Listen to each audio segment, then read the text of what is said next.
Alright, welcome back guys. How have you been? This thing is up and running, we are ready to go. Magnificent, magnificent.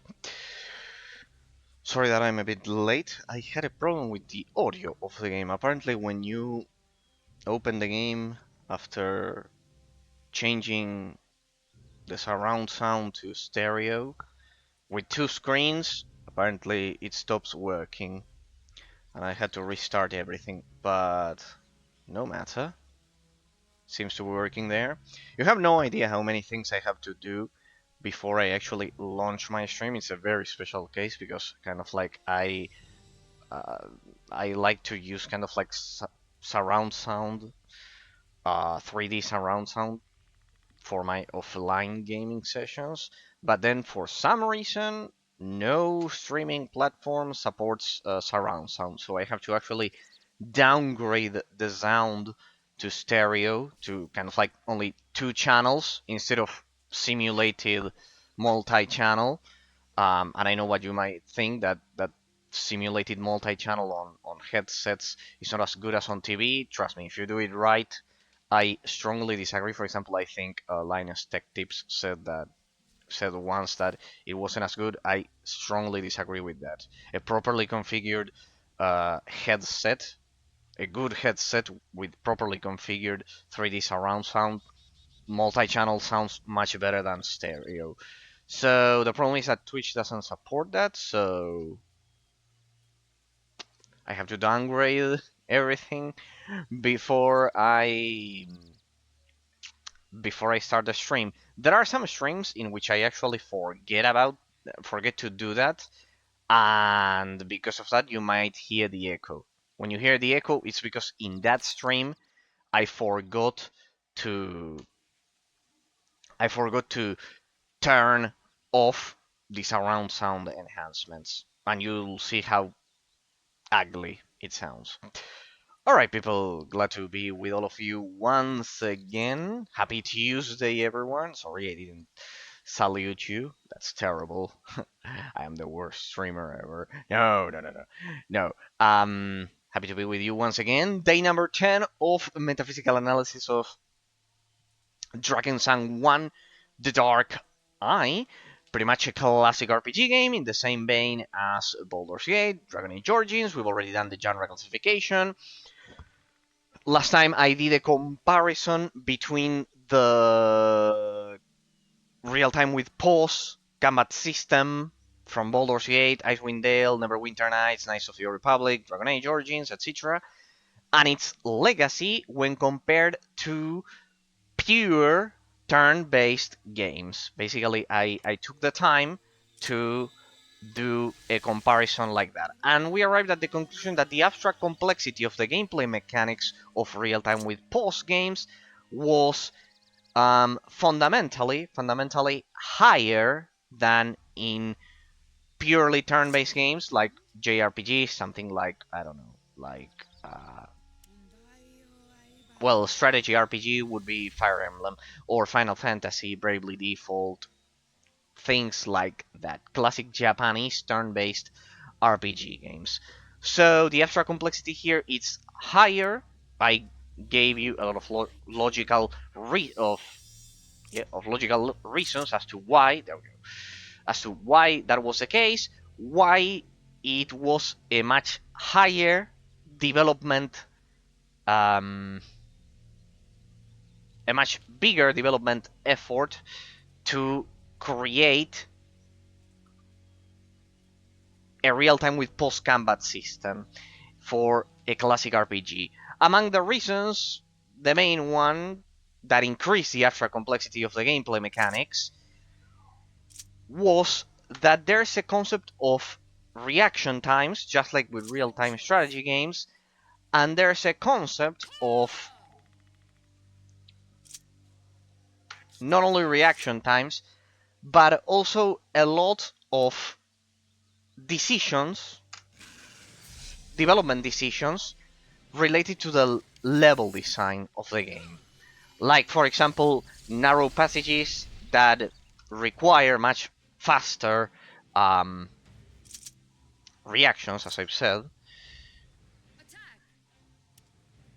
are also influenced by the level design in a very different way. Because we need to kill the spirit bears first. Remember that we are doing. We'll do a recap of the story in a minute. But first, let me deal with those. And so the influence of the gameplay mechanics on the level design is also different. It's not just the reaction times that make the extra complexity of developing a real-time with pause game much harder. For example, the fact that you have narrow passages in which you cannot run away, well, and force the player to kind of like fight in a very tight space. They knock down Rulana. You need to be careful there. Mighty Blow. We need to get rid of those two. Then we can deal with the tree. We are cleaning those trees from the forest. They are cursed. Basically, that's the idea. For the Forgrim. He's just knocked down. Wendala. Keep going, keep going. We need a... Summon. Do a summon. There we go. There we go. Let's deal with that one. Amazing. Fascinating. Brilliant. Damn it. Yeah, I remember. They are depleting their stamina because they are in defensive stance, and that increases the probability of evading some attacks. So that's why they don't reduce their endurance when they are not taking damage. What are you doing? All on the bear. Come on. Rana, get out of there. Don't be stupid. Don't be stupid. What else do we have? Go for Plum Bombarm. That'll reduce the damage that they can deal. So yes, I was mentioning the influence of the gameplay mechanics on the level design is different for real-time with pause combat when compared to turn-based. In Japanese turn-based RPG games, basically there's no influence of the level design on there's no influence of the gameplay mechanics on the level design, or vice versa. Why? Because there isn't a concept of casting abilities, because it's turn-based. At the end of the day, there isn't an influence of the concept of time at all. Like, it doesn't matter your positioning on the battlefield, except it's a strategy RPG like Fire Emblem.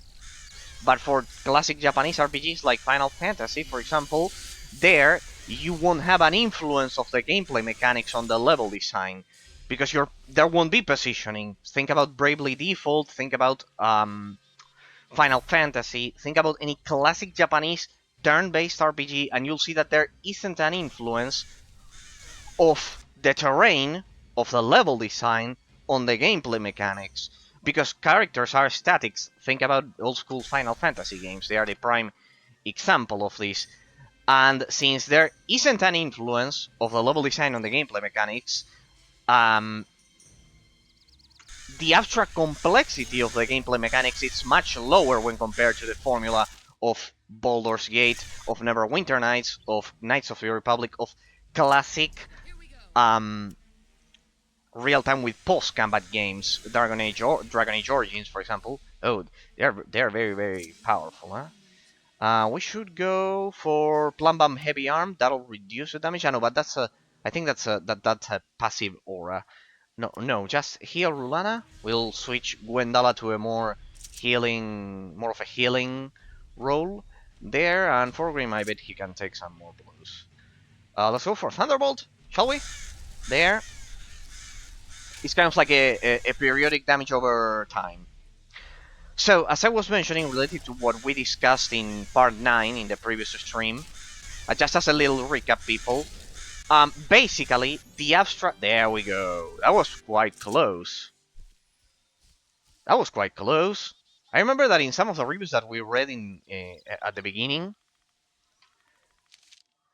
of the series, or sorry, in the beginning of the series, basically they said that the difficulty was next to non-existent. That's not true. These trees are quite challenging, and I remember that Mother Radzinski was also quite quite the challenge. Yeah, granted, we are playing with an AI mod that makes it makes the artificial intelligence go for our weakest link in our group. So that's always good. That made the fight against Mother Radzinski so difficult. But yeah, basically that's the idea of what we discussed last time, people. The how the abstract complexity of the gameplay mechanics it's how it is higher by default in the real-time with post-combat system created by Baldur's Gate, Neverwinter Nights, Dragon Age Origins, Knights of the Republic, etc., when compared to purely turn-based games. That was basically the comparison that I did after the genre classification, of course. Without the genre classification, then we cannot effectively compare the game to all of these ones that I am mentioning. We have one more tree over there, and we have to find the other witch. We'll do a recap on the story before we continue. Basically, last time we came to this forest as part of our second part of the pilgrimage. We are following the dragon deity of Aventuria, of the lands of. Remember that this is basically a German version of. It's a tabletop game. It's a German version of Dungeons and Dragons, and this is kind of like a video game based off of the Dungeons and Dragons tabletop game of Drakensang, which is the German version of Dungeons and Dragons. As for the gameplay mechanics, it follows, as you can see from the combat that we've been analyzing so far. We are past the early game gameplay mechanics. I would say that we are getting into the mid game gameplay mechanics so far. I believe the highest, yeah, the highest psychological barrier that the game erected was Mother Radzinski, especially with the AI mod, with the artificial intelligence mod, without understanding how the attribute system of the game, how the not only the attribute system, the stat system, the gameplay, the skill tree, everything, how everything works, you probably cannot get past this that boss fight. So yes, basically we're in the Blood Mountains, not Dark Forest. I should have did I update the title with that Blood Mountains second pilgrimage. Ah yeah, true. Uh, Blood Mountains. I knew I was forgetting about something. Blood Mountains. Blood Mountains. So this would be second Dragon Pilgrimage. Second Dragon Pilgrimage. There we go. There we go. Magnificent. There we go. I see. I knew I was forgetting about something. So as I was mentioning, people, after the genre classification, I don't know why I was. I'm thinking that we were in the. I was thinking that we were in the Dark Forest. I was at the beginning of the game. Since it's a forest, I don't know why they call this Blood Mountains, because as you can see, it's a forest. But yes, as I was mentioning, after the genre classification, the main thing that I've been focusing the analysis on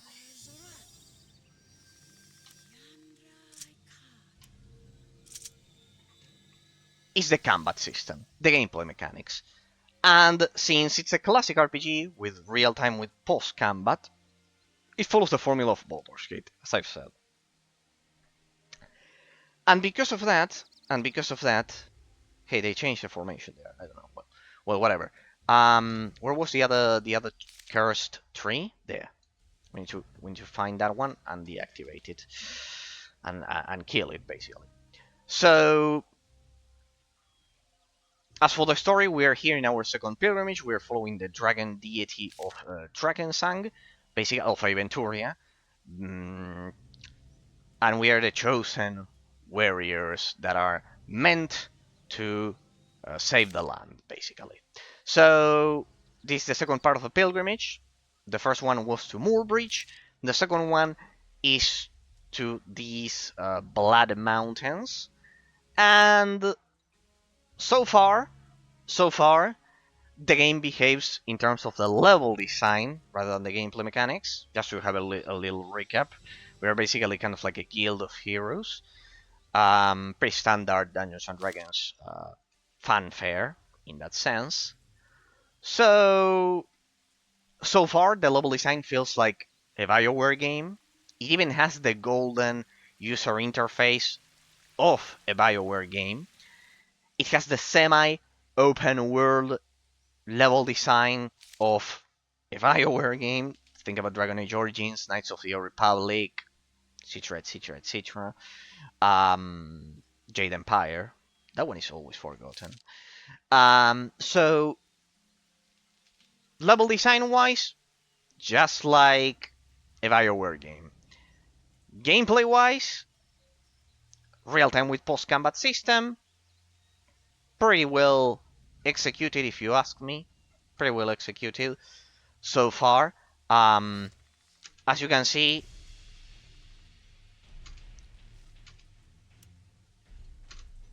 the animations are very smooth. It's very well done. It's very well done. And except for some complaints that, for example,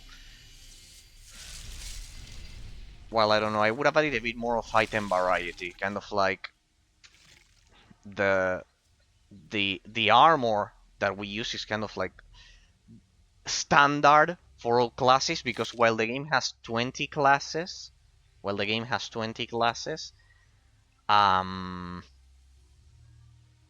they overlap with each other.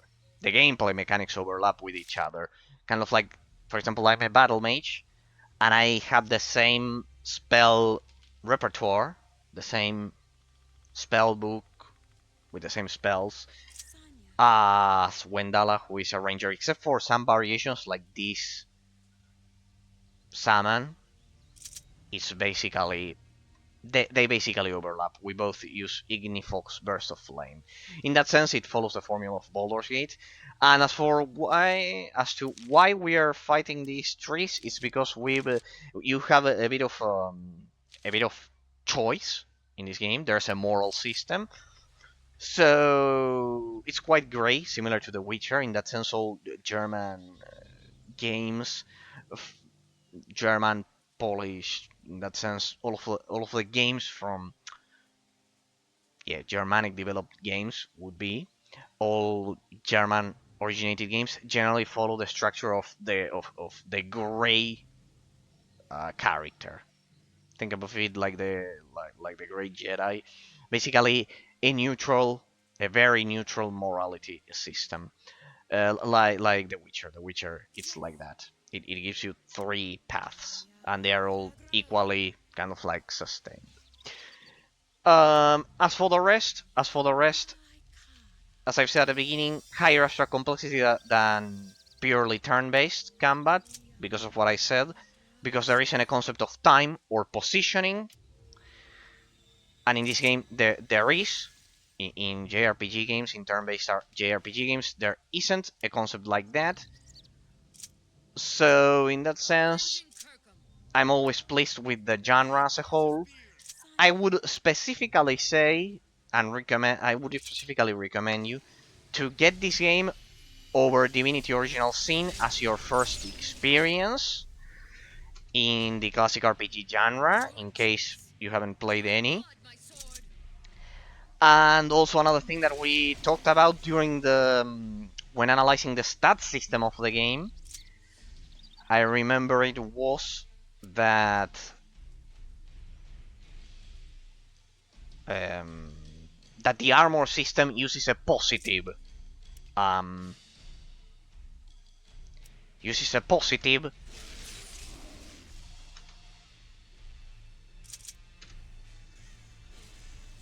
grading of armor. Let's say it uses a positive armor system in which the hang on a second, because I need to assign the attacks. This will be faster. She has no more endurance. There we go. So basically, the armor system is positive. By that I mean that we use a positive system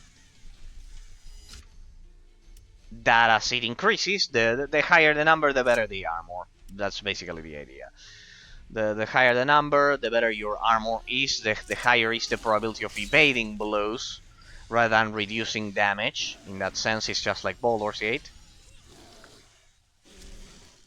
So, in that sense, it's better than Baldur's. It's easier to understand than Baldur's Gate, because remember, Baldur's Gate uses a negative system, in which negative armor gives you a higher probability of evading attacks. For example, it's called to hit armor class 0. In that sense, it's much more complex, because you can barely see. I mean, that thing killed Rulana? No, she's not down. You stay here. Forgrim, stay here. Well, we need to distribute some healing.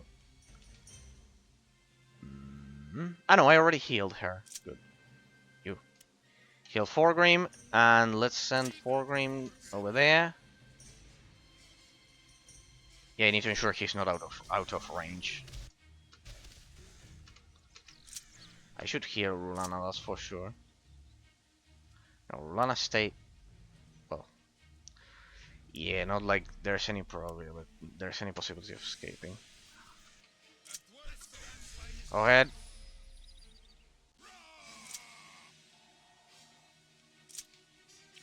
If I recover health, I'll deal with that one.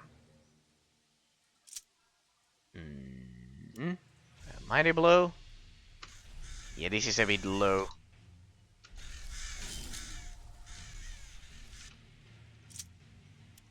The positive thing is that since we are not, as I've said, people, since we are using the defensive,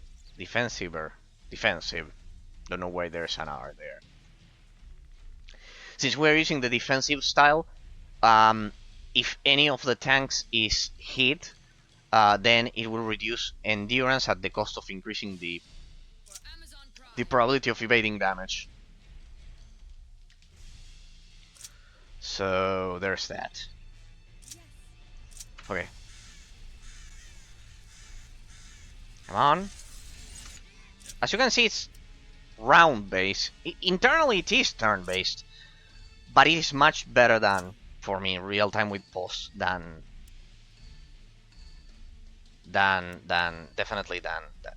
purely turn-based, because of what I said. First, there's a concept of positioning on the battlefield, and then there's a concept of reaction times, because I have to actively pause the game for it to actually properly distribute my attacks. So there's a difference there, and for me it's a huge difference. Ah, right. You used all of that. No. Keep going. I think we can make it. Ignifox burst of flame. There we go. Go for another aimed shot. All right. Let's go. Run ice. Nearing death. I think we're gonna make it. I don't look at that. I have Balm of Healing. Yeah, anyways, I think this is over. But just in case, I will use Balm of Healing on her.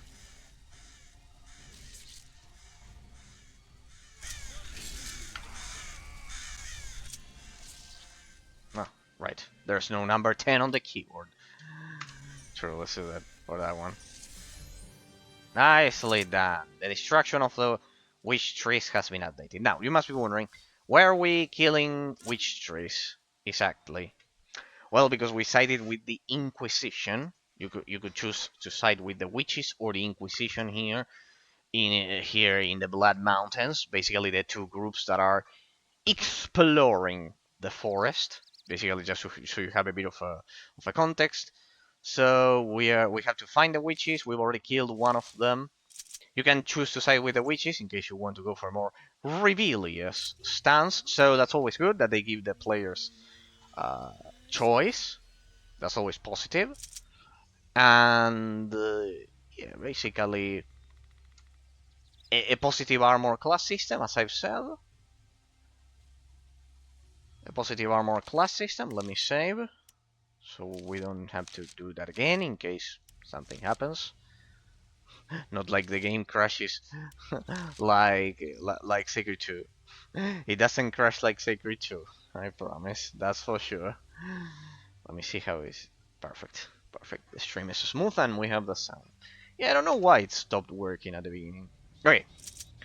We have to find the other witch. I think she was somewhere over here, and the other one is over there. I know how to get there. Prayos Devotee Berndrick, we had to do another quest there, and remember our ultimate goal, it kind of like, it's like this. You can side with the witches or the Inquisition, but the idea is that you have to find an entrance to, here you can see, to this castle. There's a, to this castle, yeah. There's a magical barrier, that prevents us from getting there, so we need help from either faction, either from the witches or the Inquisition in this case, to get through the magic barrier. That's basically the idea, people. That's basically the idea. We need to get through that magic barrier and find the book that is part of our second pilgrimage that we are sent by the deity of Aventuria, by the dragon, and I don't know. We don't know anything about the plot beyond that. Enemies respond there. That's always a positive because there you can see that the dead enemies. That's always important that enemies respawn because that adds replayability, and as I always say, the more replayability a game has, the better, because it increases the abstract complexity of the gameplay mechanics. So, brutal. Amazing. Oh, it's amazing so far. And as you can see, mobs do respawn in most areas. Alright, please kill those. They shouldn't take a lot of time. I love how at the beginning I was fucked by being wounded. Like at 5 stacks of being wounded, you actually get killed. Your character gets killed, kind of like not killed, knocked down, regardless of how much health he has left. So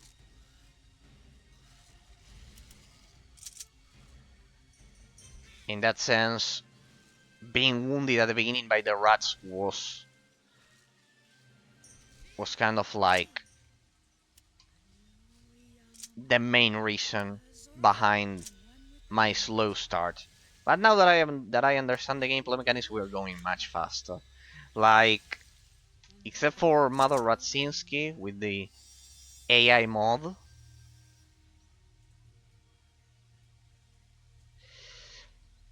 it shouldn't. It wasn't that difficult. It's on the easier side. That's why I said it's a great entry point for anyone who hasn't played any classic RPG game. In that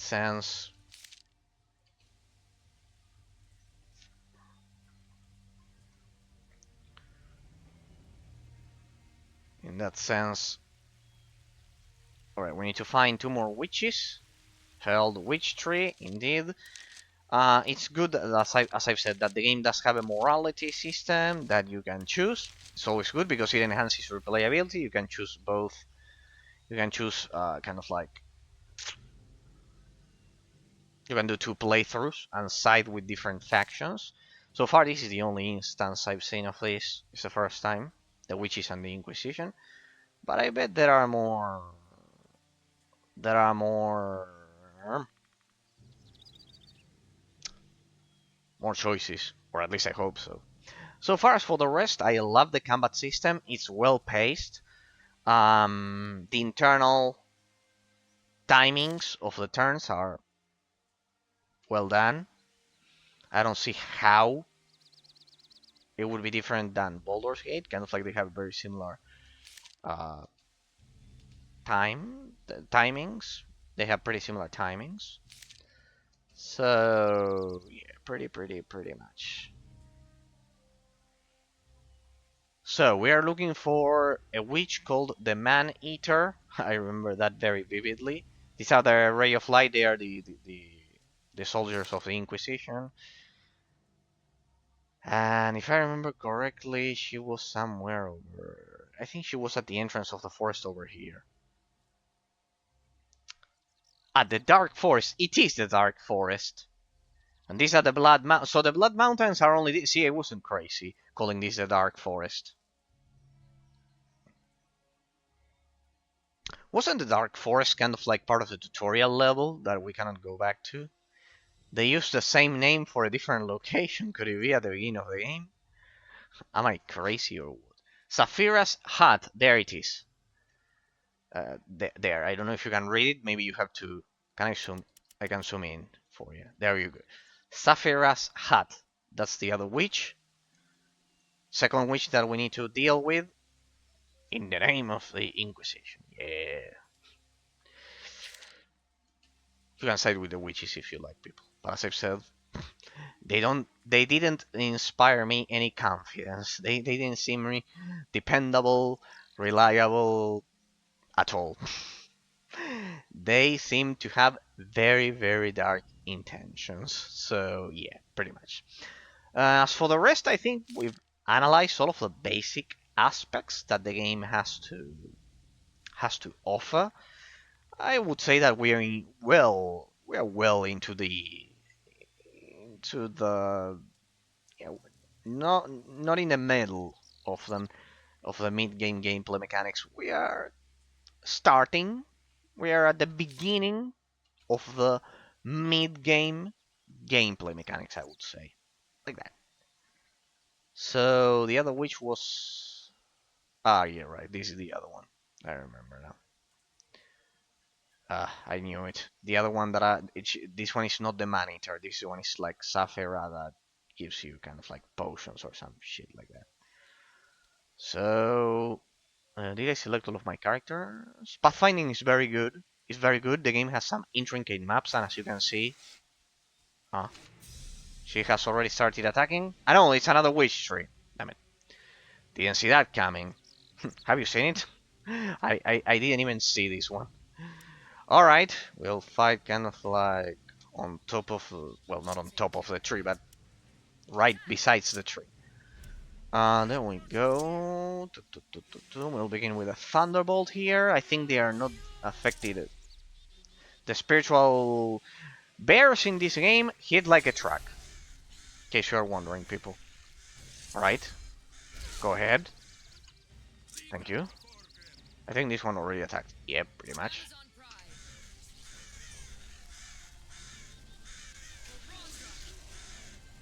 Indeed.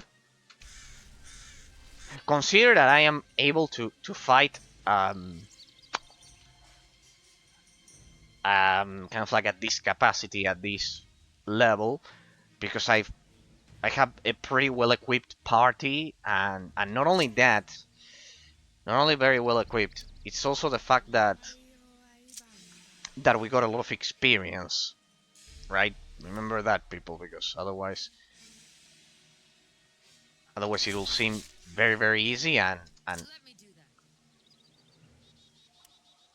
it's not the case.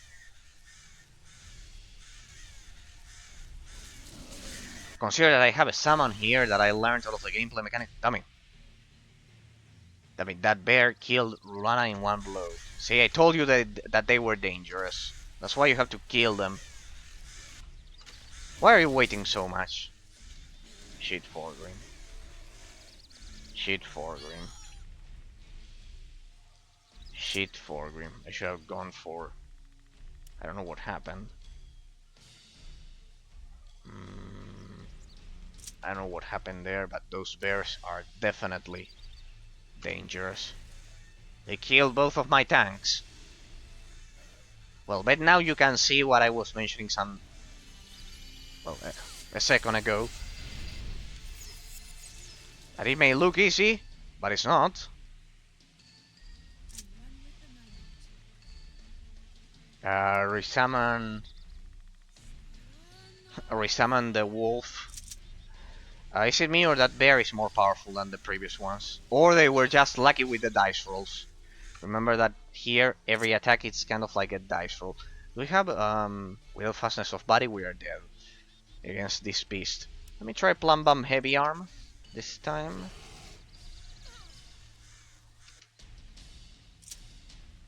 Rain of Arrows. We shouldn't. Come on. Plum Bomb Heavy Arm should reduce. Very well. Should reduce the damage. Give me...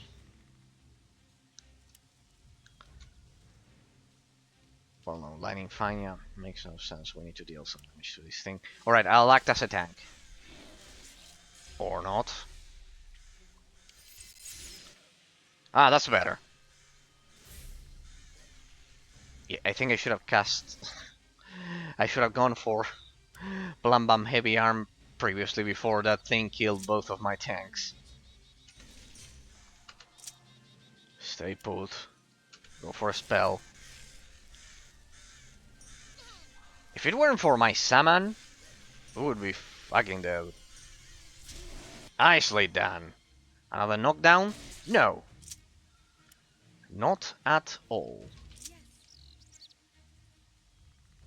22 seconds. That's more than enough. There we go. 0. What the fuck? That bitch evaded my blow. That bear spirit evaded my blow. That's why I want to go for magic damage. That's why I want to go for magic damage. You stay here. Oh, come on, this has to be a joke. Shit, I knew this was going to come. There we go. Nice shot. Now we just have to deal with the tree, which I think cannot, you know, it cannot touch us over here.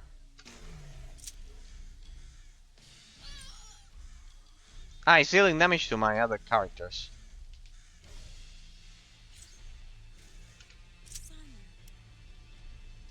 You're right, this is not a challenge.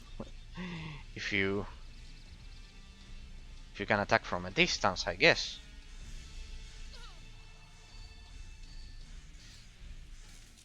Not bad.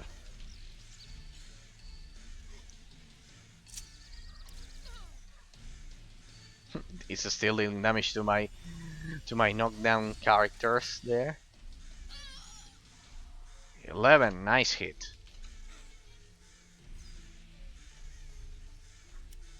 Now let me try Mighty Blow. 6, 3, 0. Damn it. Yeah, my melee attacks are not dealing the damage I would like them to. Perhaps we need more strength, or no? It's just that you miss the attack. But my magic deals more damage than Gwendala. Right. Yeah, celebrate. Celebrate, imbeciles. There's just two group members dead. Look at that, let's heal them. Heal Forgrim and heal Rulana. Ah, critical wound. Let's fix that.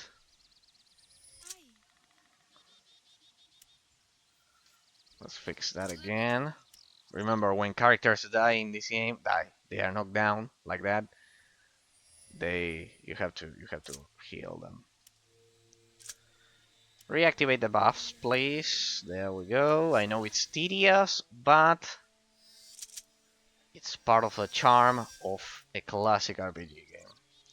So this is not a witch. This is a tree. Probably of a higher level than the previous ones. Alright, Saphira. Your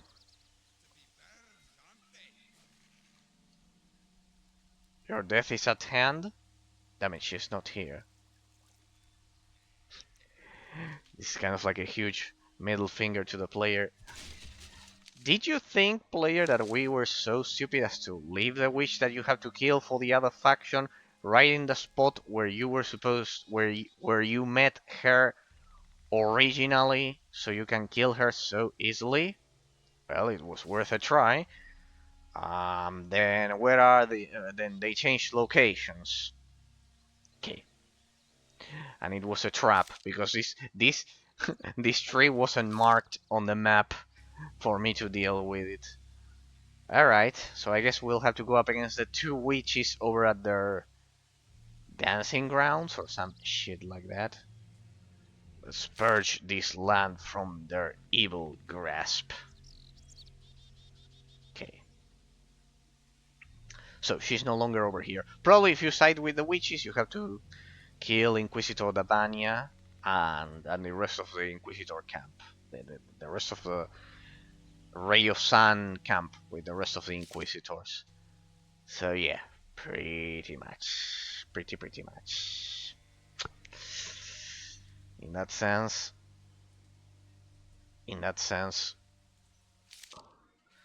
that's a well played. So I presume we have to go to the devil, to Prius devotee Brendrick first. We have to consult with him. I don't know. Maybe we need to follow a pattern. Let me see. Destroy the protective shield. Join the Sun Crusade. Kill Yasmin. Take the talisman to Varina. I prove myself worthy of assistance from the Prayots. Ah, alright. It was only one. Then I presume... Then we'll have to deal with the rest. Okay, no worries. No worries, people. No worries. There we go. Alright. So, I think I did it pretty good.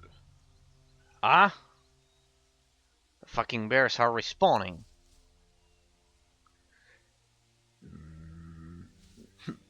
We already killed those.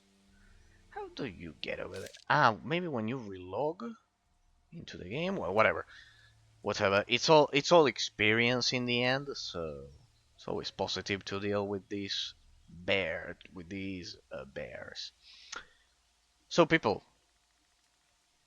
as a quick update, last time at the beginning of the previous stream, yeah, I think this is where we started. No matter. No matter. Anyways, we had to kill the... No, wait, because we had to deal with the trees. True.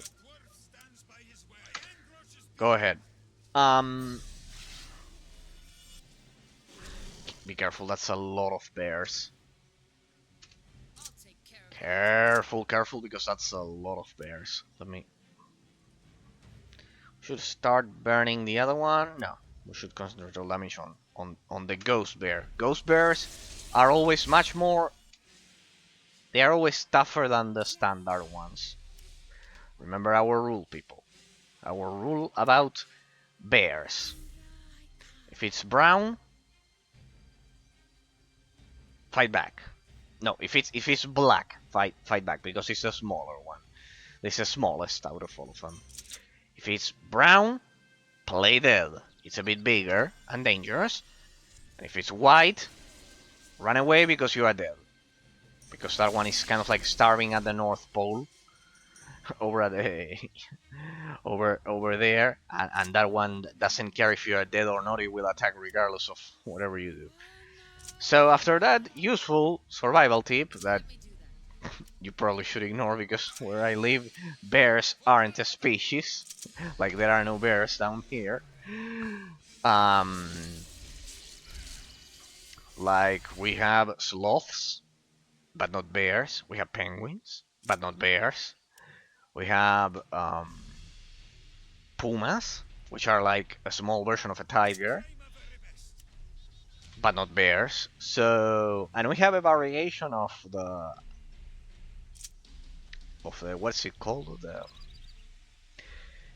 variation of the beaver. It's a variation of a beaver. It's not a beaver. It's a smaller. So yeah, basically here in the southern hemisphere, the southern cone, Antarctica, close to Antarctica, we only have penguins. It's kind of like the exclusive one. It doesn't get that dangerous. We don't have tigers, We don't have elephants. We don't have hypos. Be careful with hypos. The other day, some months ago, I read that hypos actually are much more dangerous than any bear because they are basically like a tank. And the mistake that everyone makes is thinking that the hypo is slow. It is not. It is very fast, even on the ground. And most people will think, that thing is so slow. No, no, no. It's very, very fast. Not just swimming. Well, if it's swimming, it's a demon. But if it's kind of like underwater, it's a demon. On water, it's a demon. But on the ground, according to what I've read, it's kind of like, yeah, that's not going to work. I better go for Plum Bomb Heavy Arm.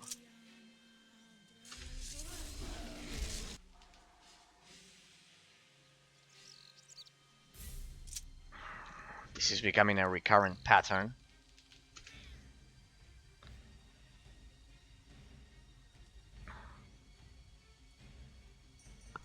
It's Plum Bomb Heavy Arm, right? You're good. I have defensive style, right? That's why I'm not being hit. Because of defensive style. No, cancel that one. Just go for basic attack so it consumes my endurance as part of the defensive style. I should be running away right now, actually, but well.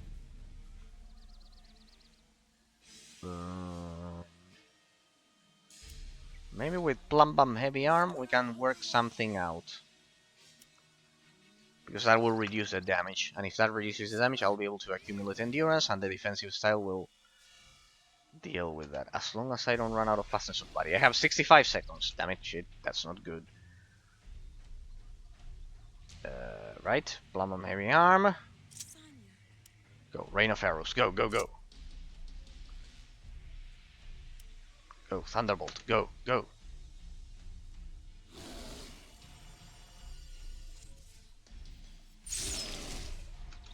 Nice. It won't be that easy to kill me.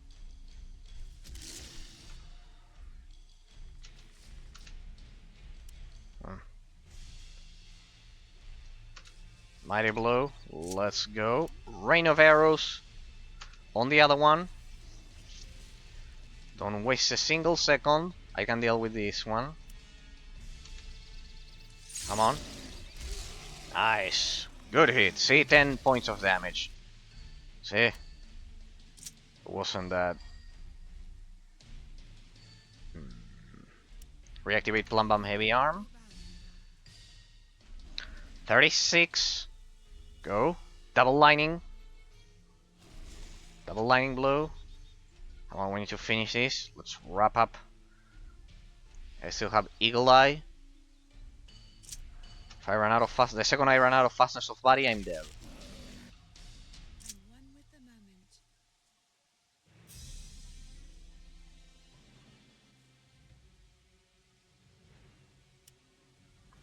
Lightning Fine, that will make it miss most attacks, I guess, for 7 seconds. That'll give me an extra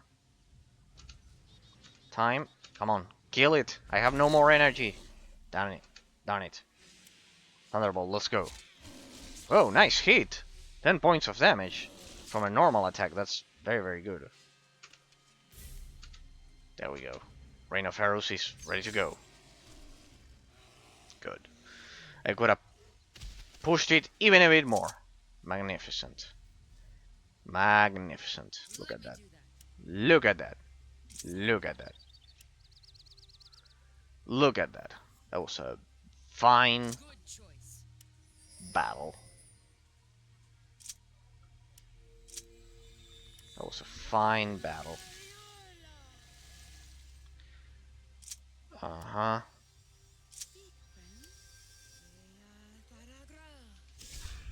What the? Spell failed? What's the meaning of this shit?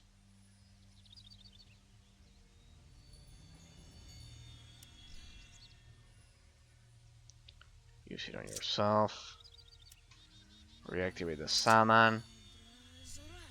We're having some good fights here, huh? We're having some good fights. Good. Ray light chainmail. I got some stuff there. I didn't know I had those. Hey. Can I keep casting spells with this? No. That's sad. Ray light 333. Let me guess. This one is the one for me.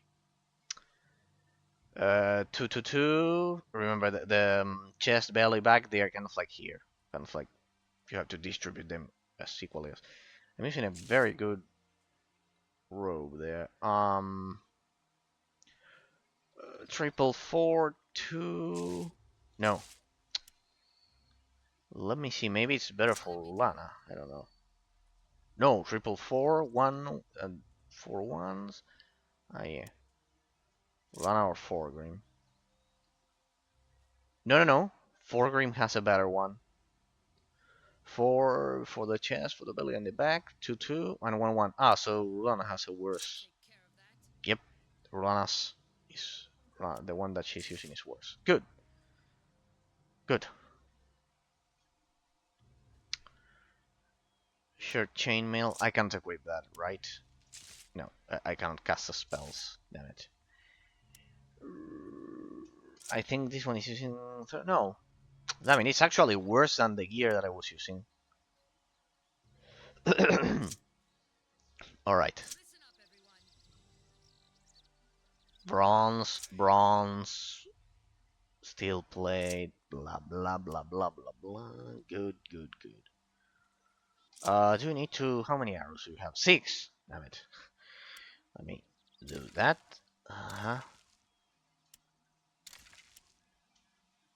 Let me reunify that there. There you go, another stack of arrows. Look at that, people. We are pros by now. We are such pros by now. Yes means oh skull. Nice. What else did they give me? Roletta boots? Well, I guess it looks better. Oh wait, am I using a single elven boots? Light leather boots? 1-1. Yeah, it's the same. It's the same. 1. Oh, 2. Greaves. Damn it. That's an advantage. No, that's an advantage. I mean, Rulana has a pretty high... She has a pretty high defense. There we go. Gemstones, I have a lot of stuff that I still don't understand, honestly. Now we replace both of them. Yeah, remember that the only decent one was this one that I had to steal from her, actually. Which makes sense, because as you can see, she's the last one to die. She's kind of like not taking any damage. Ever. Gwendala. Right. I love how in all of these fantasy medieval games, they have either... Because the real name of Geralt of Rivia was... What was it that the Dryads called him? Kind of like the nature name in the first one. Gwendolyn, no. Gwynblade. Gwynblade. Like it's always with Gwen. That's a pretty nice name.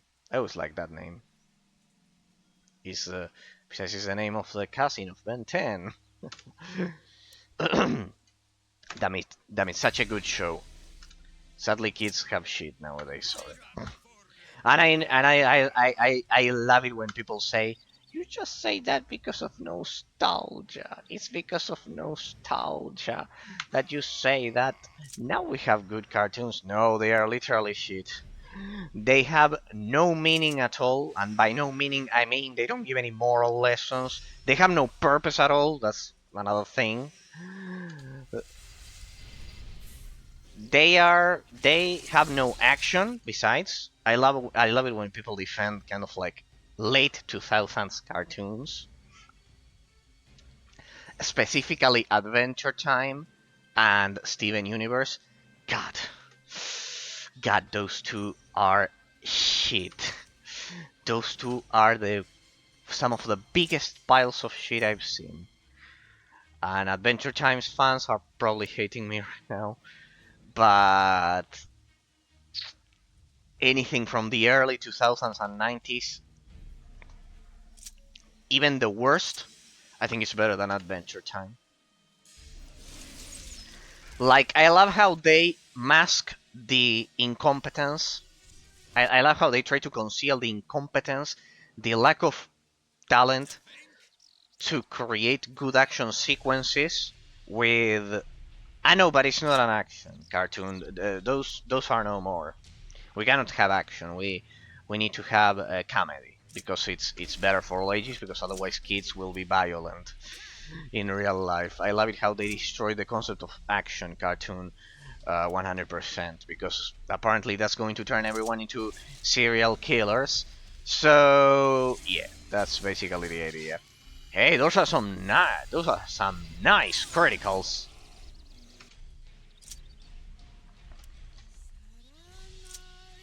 Yeah, but I was quite unlucky in my previous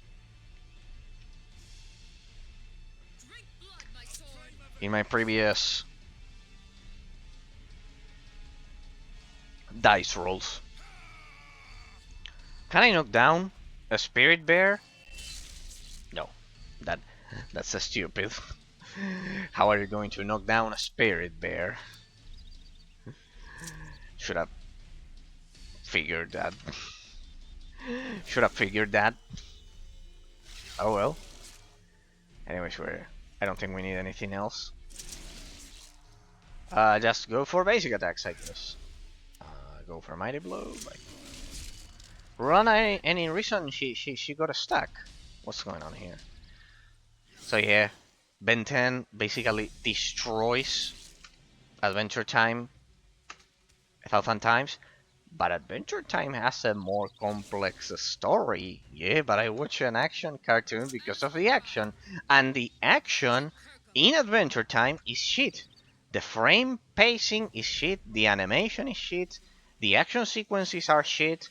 The story is not even good. It's kind of like a mock-up of a Dungeons and Dragons uh, session, kind of like any other Dungeons and Dragons inspired cartoon will be better. So yeah, I guess I just gave you yet another reason to hate me, people. The original Teen Titans, they are unbeatable. I think that cartoon has still not been beaten in terms of modern standards, people, if you think about it. Do you remember the original Teen Titans from 2003? Damn it. Damn it. That was, I think, those of us who were fortunate enough to see it originally, but even if you to watch it originally, to watch it when it originally aired, and even if you watch it right now, it's still much. It's on a class of its own. Masterpiece, a masterpiece, and a single second of action sequences of Teen Titans of the original destroys Adventure Time and Steven Universe 1,000 times. Like the late thousands they were the worst. The worst. It was when action died as a genre for kids cartoons because no people I think I've already garnered the hate of way too many people, but I bet you can all imagine why I think, for those old school followers of the channel, you can imagine why I think that action cartoons actually died. The two magical words. You know them, right, people? If you know them, you'll hear them later when I talk about the topic ever again. Well, not ever again. When I talk about the topic again, but I'm not gonna say them this time. No, because I think that you'll watch me kind of like coming back from your jobs and well. Well, I think I've already, for those of you who don't know, who are new to the stream or watching this as a YouTube VOD, I've already talked about everything political possible, I guess. So sometimes I need to give you a rest, people. I need to give you a rest. So it's important to give you guys a rest. Definitely. Hang on a second. Give me a second, people. Give me a second. Hang on.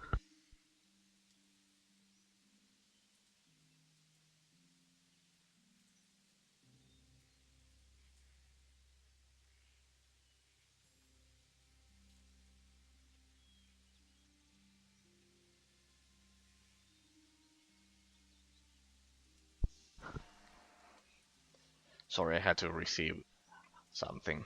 Sorry. Sorry, I had to receive something. There we go. Alrighty. As I was mentioning, I won't go into detail. I won't get into details. Chaos be with you. I hear that you have joined the Sun Crusade. Indeed. Is it true you about the witches? Yeah, that's right. Apparently the witch Morla, who passed herself off as a weaver at the state. Yeah, remember her. Keeps a toad as her familiar. The bond between a witch and her familiar is a close one. This is like the demons in the Golden Campus. Highly recommended. Historic materials, the Golden Campus, top-notch British literature, like Sherlock Holmes, The Hound of the Baskervilles, for example, is amazing. I love Vanity Fair. Vanity Fair is a classic as well. Vanity Fair, the Crimson Study, could it be that it's in English? I don't know. I read it in Spanish originally. It was the first novel of Sherlock Holmes. That's why it's the first one. You can also watch the series, huh? It's pretty good. The one from 2014, 20. I don't know. It's a bit older. Much better than the movies. The movies are more action based. Yes, that's right. Apparently, the witch Morla, who passed herself off as a weaver at the stake, keeps a toad after family. The bond between the witch and go and kill the animal, and you witch will probably come to you. Where will I find someone? Is in the point where? Yeah, well, that's a stupid. I'll draw the pond on your map. Yeah.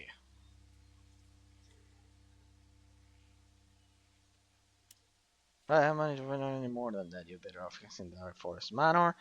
Someone there is sure to know one of the witches. Well, whatever. I've already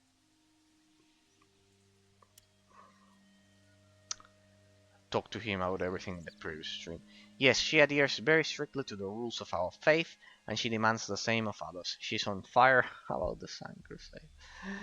You should know that her limp was caused by a witch, if you get my drift. Alright, that's why she hates them so much. That's the idea. Oh well. Oh well, oh well, oh well. No matter. Thank you. Some arrows are always useful. Yeah, I remember the pond. It's probably the talking frog that we did some errands for. His dark materials, I highly recommend it to you people. Top notch. You know that that as a devout Anglophile, I love British literature. I think it has a lot of creativity. I think it has a lot of creativity. For example, modernly, you know that besides the scholasticism and all of the metaphysical realism that I always talk you about. Sorry, there we go. And there we go. M. In terms of literature, if you want something a bit more modern, but that still isn't relativist, I think the last ones before Immanuel Kant, before relativism, I would highly recommend John Locke, also British. And how could I forget about the fact that of um, the father of not English literature, but of metaphysical analysis of language, of English language, is Sir Dan Scotus. Sir Dan, Sir Dan Scotus. Well, he's Scottish, I believe. But yeah, highly recommended. William of Ockham for the 1200s, the 13th century. The the arrival of Thomas Aquinas. They're all amazing. John Locke, as I've said, is the last one. I think it's the last great mind before relativism, I believe, before Immanuel Kant. John Locke, amazing. The one that I don't like is David Hume. I don't like David Hume, and I don't like René Descartes. Descartes. He's French. He followed the French Revolution, and he's kind of like the opposite of British empiricism. He's kind of like a rationalist that then derived into relativism. So yeah. John Locke was kind of like a perfectly balanced stance in that sense. He was kind of like an evolution of William of Ockham, but much more reasonable than just kill everyone around you, French Revolution style. He was much more reasonable. He was very peaceful, and I think it was great. And they were all British because British empiricism is kind of like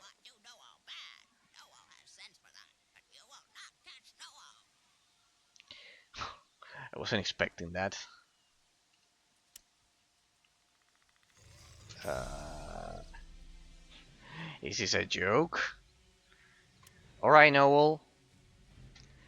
It's been a blast doing some errands for you, but you are... I have to purify this forest, thank you. Huh? See, they weren't honest about their true intentions, like... He could have told me that he was the demon of the witch. Or whatever. I had burned that one. Like, he didn't tell me shit. I should do it.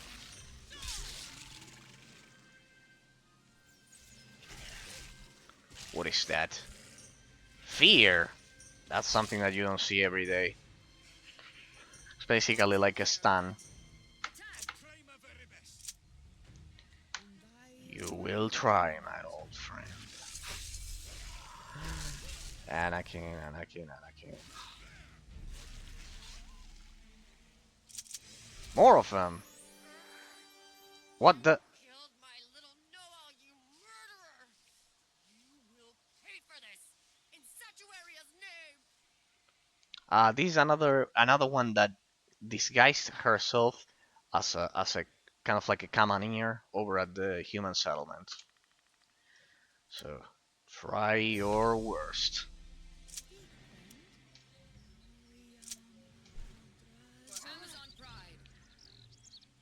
Let's go. Ah, but I recovered my health, I believe, huh? Could be? Oh, why is it that I'm not attacking? So many frogs. At least I won't have to deal with them anymore. Eraser, you are so insensitive. Killing all of those toads. How could you not side with the witches? How could you not be a fucking populist and side with the witches? Can't you see that the Inquisition is hated all over the place? Well, people, if you like, we can talk about history and the Inquisition. Would you like me to talk about it a bit? First of all, it's extremely exaggerated. And I say that as an atheist. Because first of all, I think I mentioned it in one of the streams of Sacred 2, since we played the Inquisitor. If there's a country, and specifically a process, that created a perfect propaganda machine, was the French Revolution. Trying to purge all of the previous things that they had done previously. Like, I love how we all remember Germany and the British, and right now we say American imperialism and all of that, but we never talk about France. And in case you don't know, France owns kind of like half of Africa, could it be? Something like that, even more. Could be even more. Belgium as well owns a huge portion. And I don't know if you know it, but the most brutal tribunal of the Inquisition was French. The Inquisition wasn't only Spanish. It's usually associated with us with kind of like the Roman Catholic legacy of Italy, and in this case of Spain. That mainly the Spaniards and Spaniard descended people like me, that we're kind of like the ones, not the ones that the race that are only Spaniards actually um, were part of the Inquisition, and that's not true at all. The Inquisition was kind of like, imagine the United Nations, kind of like the European Union as a whole, kind of like collectively, what's that? Plambambarm, wounded and sleeping. Anything else? Like, they endlessly spawn. Well, look at that. Let's get rid of her. I've got enough of you. I've got enough of you. Look at that. She even has a kind of like the broom. She has everything. She has the broom and everything, like a true. That's a true incarnation of a witch. Um, the Inquisition was French. And the Inquisition and the Crusades. They were French, British, and German all at the same time, and Italian and Spaniard, of course.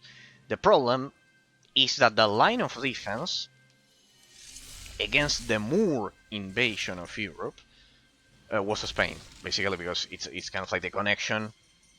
The Iberian Peninsula is the connection, so it was the front line. But most people don't know that there was also a French Inquisition, a German Inquisition, and it's why it's represented in this game. A German Inquisition, a British Inquisition. It was a collective move to defend themselves, each of their nations, because otherwise the Moors would have, you know, killed everyone in Europe, basically, without the Crusades. Thomas Aquinas was the advisor of the Pope.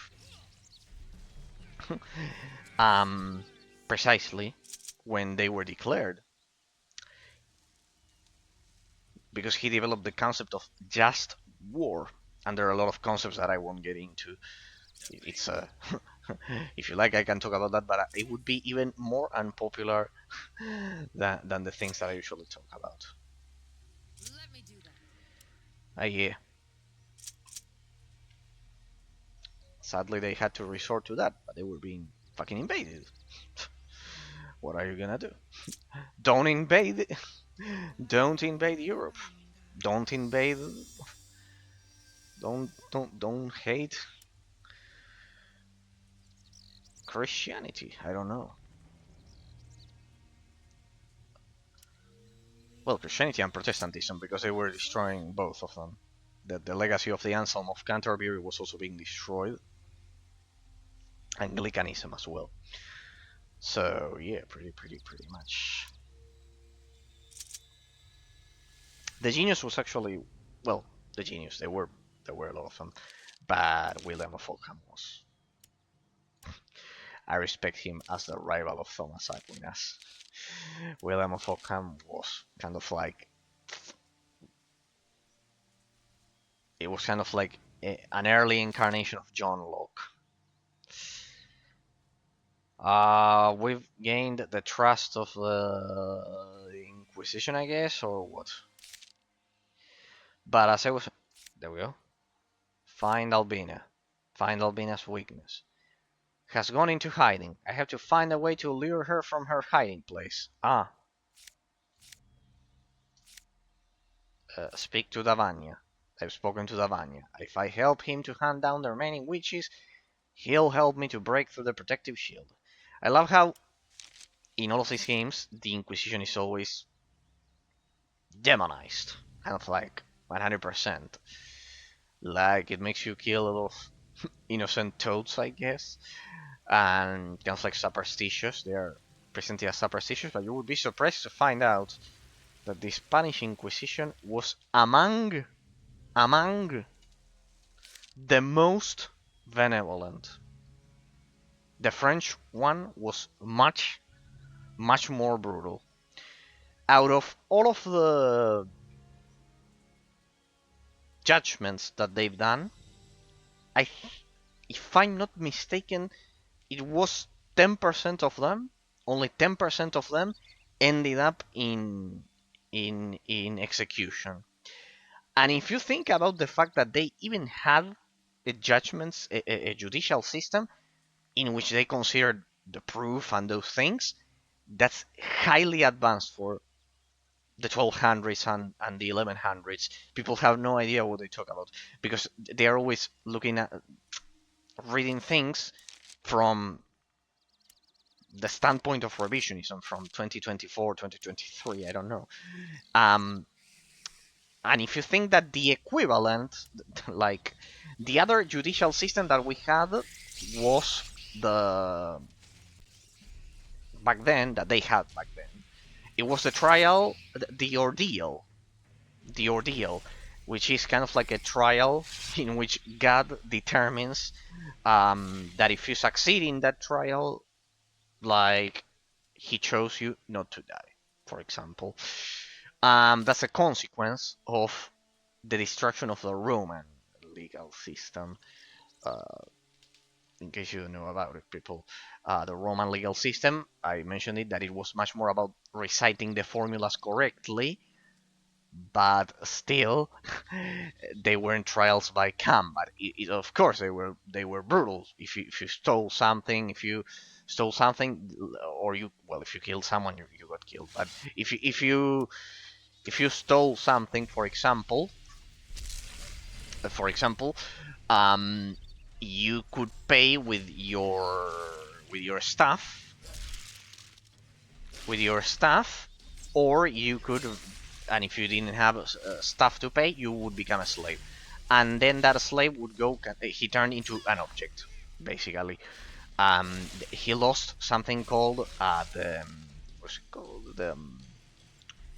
I know it in Spanish, but I studied in Spanish, but it's the yeah, yeah, the civil rights. Basically, he he had not he didn't have the rights to be kind of like a citizen, a Roman citizen anymore, and he would become a slave. And slave was basically classified as an object in Roman law, and because of that, he would enter into the service of the paterfamilias. The paterfamilias was kind of like the landlord of the state he had stolen from. And in a lot of cases, contrary to the depressing and false popular belief, in most cases they reformed because they had kind of like a guide, a lord. They came into contact with the family of the paterfamilias, and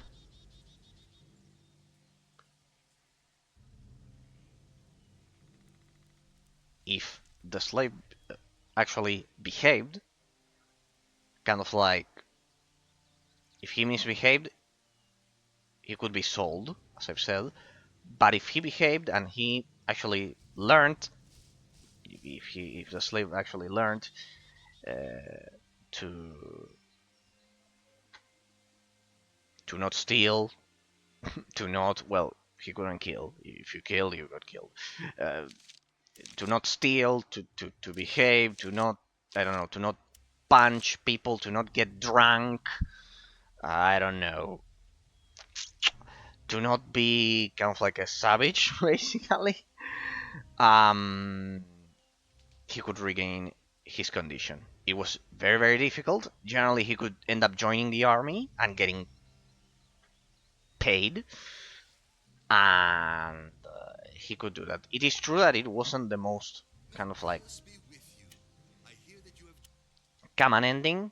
The most common ending was that they remained in that family state serving the paterfamilias. But if you think about it, compared to the getting killed kind of like on some random road, it was a much better life. if you compare those the standard of living inside of Rome as a slave and outside of Rome as a free bandit, I guess, a free barbaric savage. If you compare those two lifestyles, the Roman slave had it much easier to survive, for example. Mm, is of course inconceivable right now, of course, but at that time it was much more reasonable.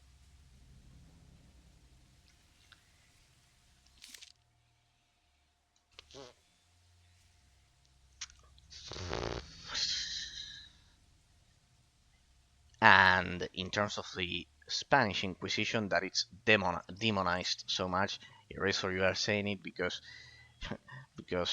you live in a country that is kind of like Mexico. The original name was New Spain, and here it was the Viceroyalty of New Spain. It was the original name of Mexico, and here it was the Viceroyalty of River Plate.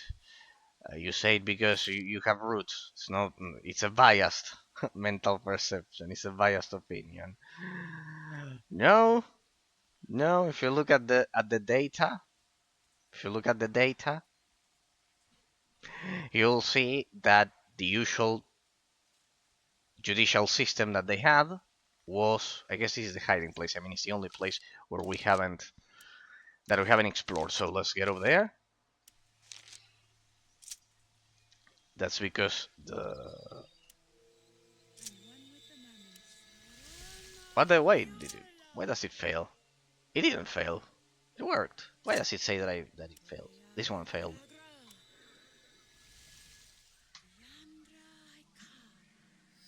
Yandra Haika.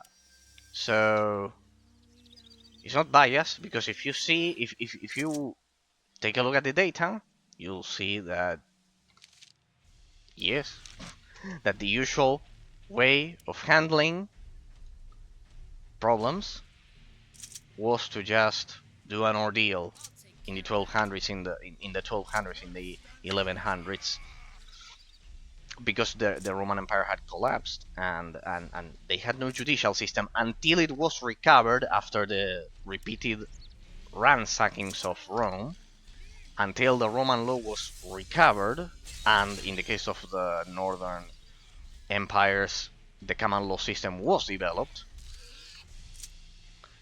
It was like that. It was like that, people. It was fucking like that.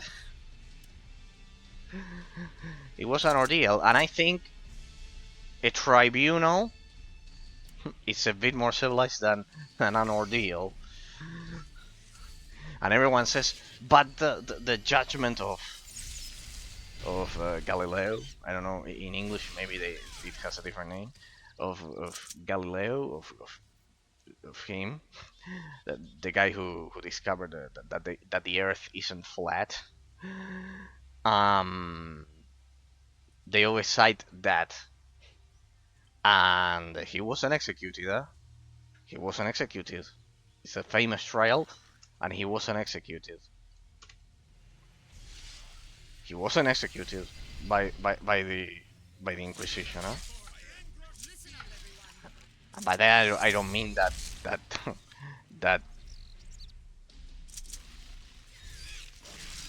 that they didn't make mistakes. Huh?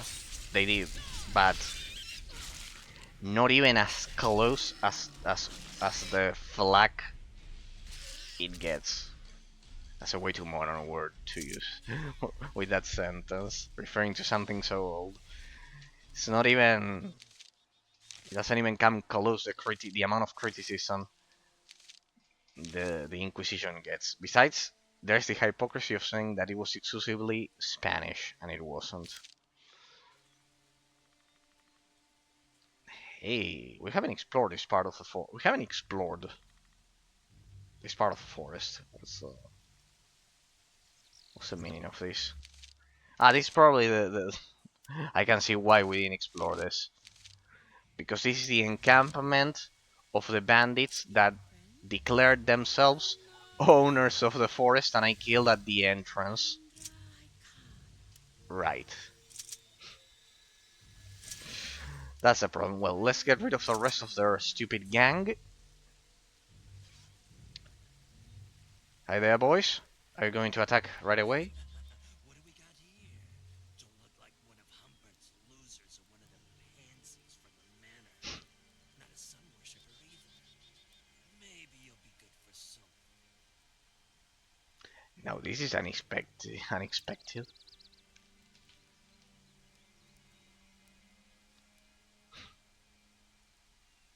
Whom? Humbert. Who's Humbert?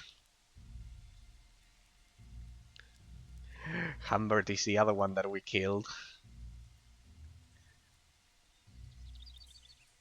Humbert. Who's Humbert?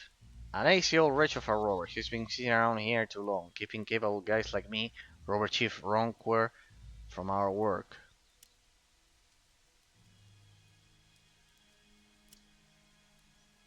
We could bag ourselves this whole forest. You probably will never anyway. Seem you interested? You can also side with fucking bandits. Time to kill them. So, What the? I can't. I can't kill them. What the?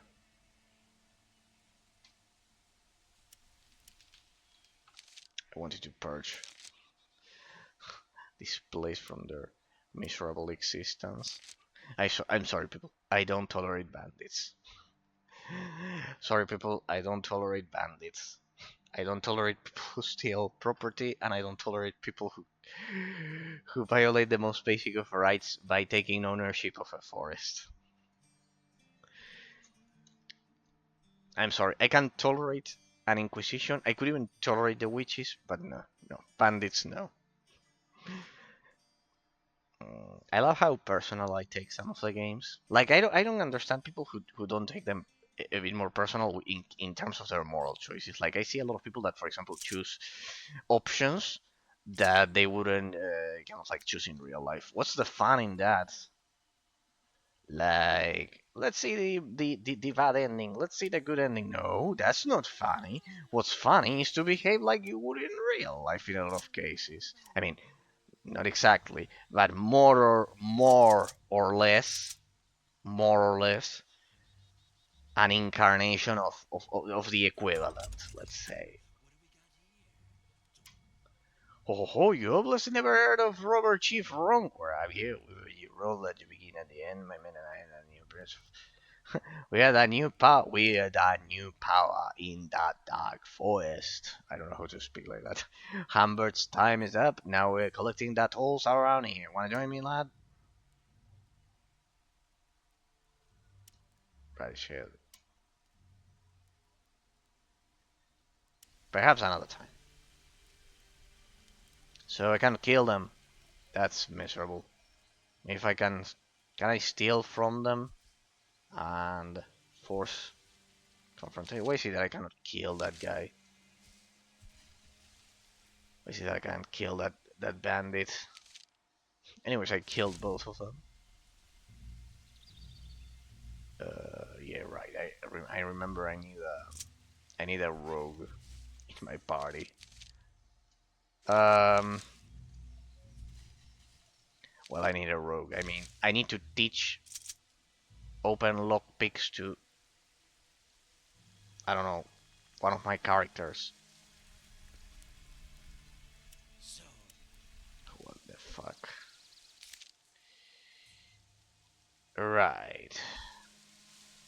So we are looking for a witch and we have no... Damn it, that's a pretty amazing technical accomplishment, huh? Amazing water, amazing reflection for 2008. Absolutely amazing. They could have gone for the water being transparent, but no, they added the mud.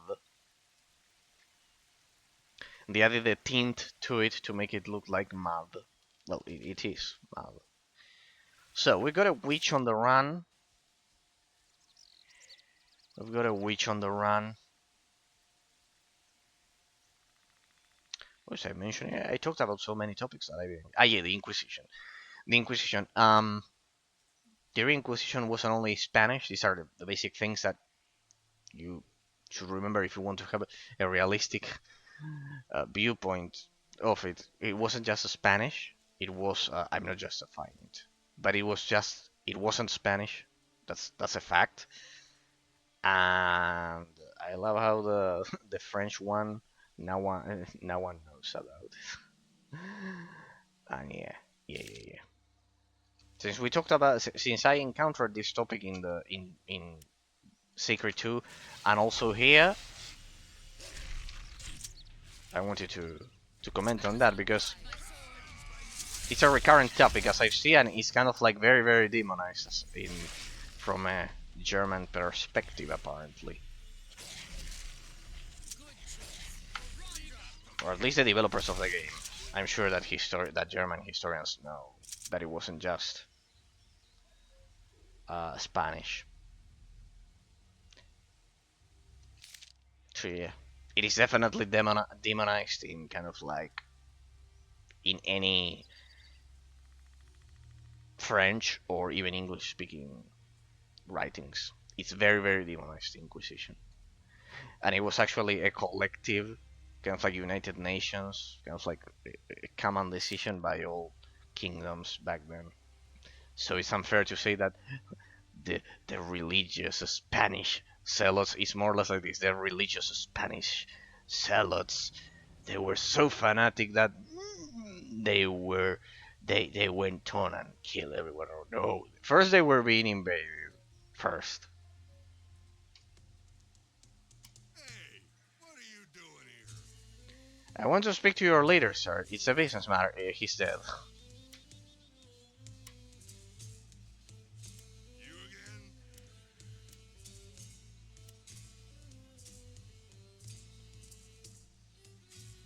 You again? Didn't I kill this guy?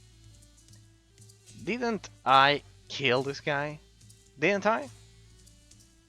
Didn't I?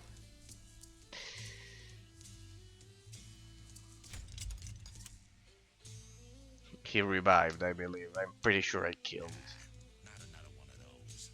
First, those critters that drove us out of the ruins. Then that killer Ronkwer and the snooping sun worshippers show up at almost the same time. Do they all think that they can just waltz into my territory and do what they want to do? And now you too? What do you want from old Humbert? Stranger.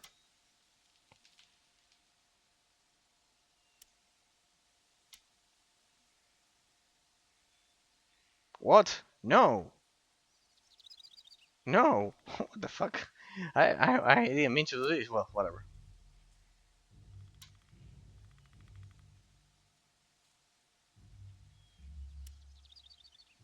Yes.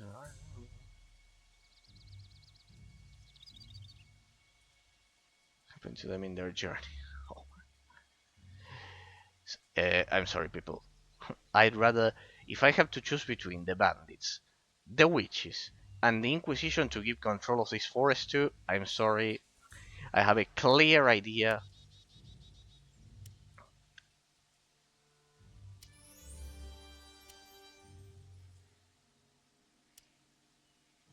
I have a clear idea of who is more.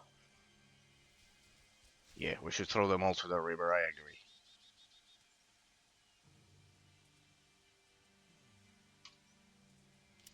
Oh, it's you. What's up? Can we just kill them all?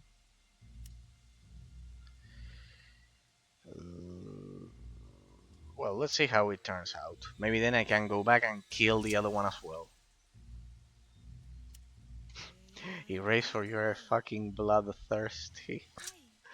A fucking bloodthirsty psychopath killing both of them? No, not at all. It's called civilization. Humans have killed in the name of civilization for a lot of time in history. You're no different than them. There's a difference between asking for a toll in a forest and and trying to, with good intentions, like the Inquisition is trying here, to purge it from witches and those things. There's a huge difference, and if you cannot see it, people, I'm sorry. Adjust the moral compass. They are asking for tolls. The Inquisition isn't. They are bandits. The Inquisition isn't. Some bandits are better than the authorities, than the local authorities. Well, that's why tyrannies are kind of like overturned by the people, not by bandits. Bandits sometimes help, erase or no. There's an old phrase that says, Rome does not pay traitors, because they will betray you just like they betrayed the original master. Indeed. I hate bandits. I hate criminals in general. So, as you can see, I take these games way too serious. No, I don't take them seriously. I just love getting into the moral engineering behind the choices to see what the developer thinks. Like, this is the morality of the developer. How the characters are presented, it's pretty much the morality of the developer. And you can get into that and you can distinguish it when you look at it. So yeah. And the correlation with real history. That's very interesting. So what for you, Humbert? Let's see if I can go back and kill the other one, so we can purge this place of bandits once and for all. I think human opponents are no longer a threat to us, honestly, but well, still. Let's go. Please position yourselves. Alright, that one is a bit sturdy.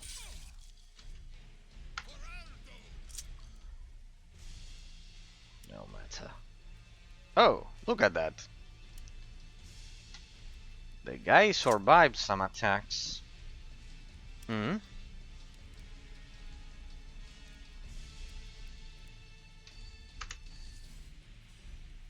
Well, look at that. This looks like a challenge, finally.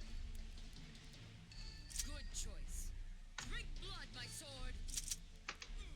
Finally looks like a challenge. Besides, we get extra experience, huh? That's the other positive effect of killing all of the bandits over here. No more energy. I need to work on your endurance, guys. I don't know how many attacks you are actually supposed to perform before depleting that, but still.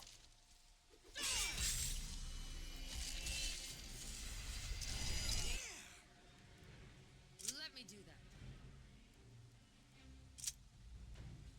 that. We may need to resummon that.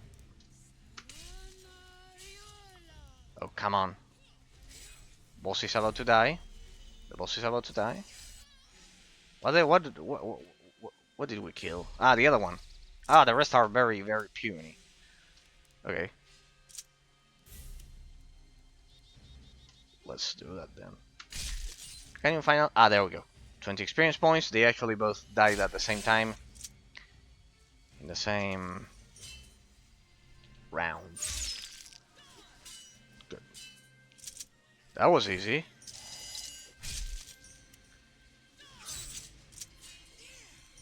That wasn't a challenge. Shit.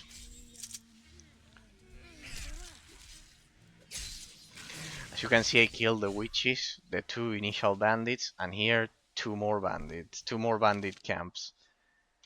I think I'll be universally hated by everyone. Well, except the Inquisition, I guess. They would probably love me. But no, because then I would say that the Catholic Church has made a lot of mistakes. Actually, most Christians, sadly, you will also hate me, people, but they don't read about Thomas Aquinas. They don't read about the real philosophy, which is previous to the religion, and because of that, that breeds ignorance, and I think that has created a lot of negative effects on humanity. So then I wouldn't be liked by the Inquisition either. Oh my god. I love playing like this, I'm sorry. I know it must be annoying for some of you, sorry. But for me it's very very interesting. Like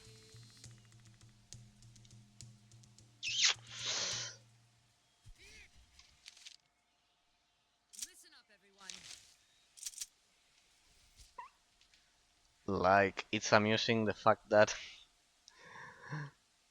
I end up being universally hated by both factions. By the, let's say, the relativist faction of the bandits and the other ones that I would be. Alright, let's see what else we have here. Great. Besides we get more loot and more experience if we killed everything. That's another positive. Why I like to do that. Eraser, do you play all of your games like this? Yeah, pretty much yes. Pretty much yes. I love killing everything. You guys following me? Yep, there we go. See, the benefits of automatic point and click. So let's go. Let's go back and kill the other one. The other band of bandits. This isn't part of any quest or anything, but I enjoy doing that. Besides, we need to find the final witch and that'll be it. That'll be it for this zone.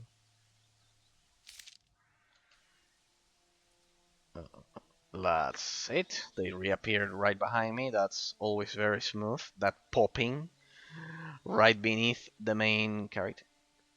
Right right behind, sorry, not beneath. Behind the main character. Sorry. I was thinking about when I got down from the oh yeah. Basically, don't you play games like these, people?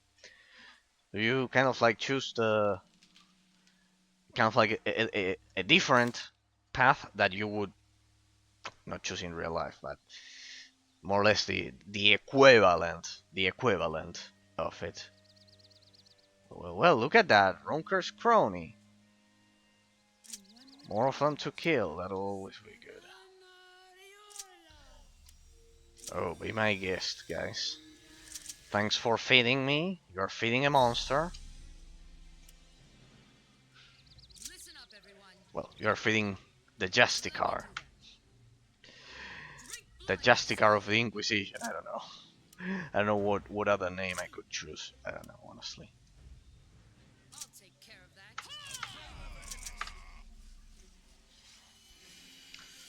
Very enjoyable experience. I could spend. For me, a game that has this system like this, very well done. It's kind of like ideal. The combat system is snappy, fluid, and fast. So even for a real time with post game, huh? It's very fast. Like Neverwinter Nights, I haven't played it, but the small gameplay mechanics that the very little, sorry, the few very little gameplay mechanics that the few that I saw, it's kind of like extremely slow, kind of like each turn takes way too much time. That's terrible, because it essentially turns it into what it should never turn, which is a turn-based JRPG. In case you're wondering, people, yes, I have an objective with the streams, and that is that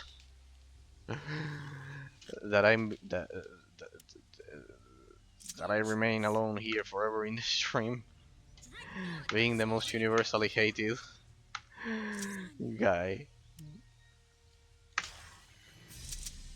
The most universally hated stream. Oh no. The idea is that it actually has a purpose. I do all of this to see, not to see, to test, not to test, to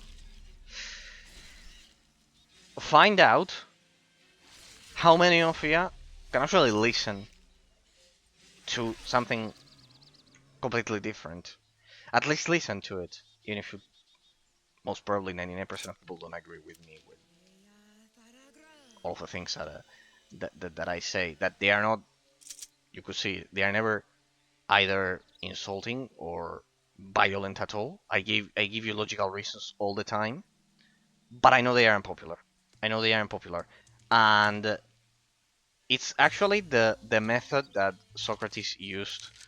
Um, Not only him, Einstein used it as well. For example, it was a pretty usual tactic for him to tell a lot of people that he talked with, kind of like the exact opposite of what they wanted to hear. Like, in that sense, he did on purpose to see who was able to at least listen, and that way he actually filtered those that didn't have the base amount of logic in their brains to at least listen, because he was convinced that if you cannot listen, you cannot produce anything of value, at least. And as I've said, people, I always give you logical reasons as to why, for example, in this case, when I talked about the Inquisition and how it was not only a Spanish phenomenon, that it was a kind of like a complete Middle Age phenomenon, that it wasn't only Spanish, that Spain was only the front line.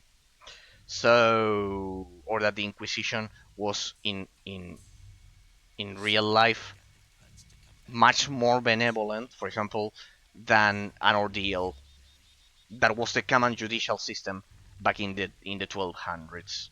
So the fact that there are people that cannot even listen to this is in this case the filter that I'm telling you about. Um, the stream will be unpopular forever. No, I don't think so, people. Oh yes, yes, guys. Yes, look at that. Look at that. We can kill both bandit camps. That's extra experience, extra loot, and I honestly hate bandit scum. That that ask for a toll just to get through the forest. There's no room in this forest for two robber gangs. Die. Hey, you're an impertinent one, ain't ya? Come on, lads, let's teach this greenhorn a lesson. My pleasure, be my guest. I've been waiting for this. Well, not a lot of time, because I think it got a bit bugged, because I think I killed both of them at the entrance of the forest, and now I'm killing them again. But well, double the experience for me. Did you know? Let's get rid of them. I'll have to reactivate my buffs. See, I'll give them an advantage even, huh? I'll give them a little advantage. I'll give them a little advantage. Alright, we'll do the opposite of what we did last time. We'll begin with the mobs. We won't be so stupid as to attack the boss first. So we have... we'll go for that one. Rulana... No. Knock down the boss. Knock down that boss. We will distribute our damage like this. We'll concentrate damage there. We'll get rid of those. You have Eagle Eye, right? 13 seconds. More than enough. Let's go. I mentioned to you all of those kind of like unpopular things, as I always say, because I know how popular relativism is, because it derives into populism very fast. I tell you all of those things, so I actually, in a very subtle way, I'm actually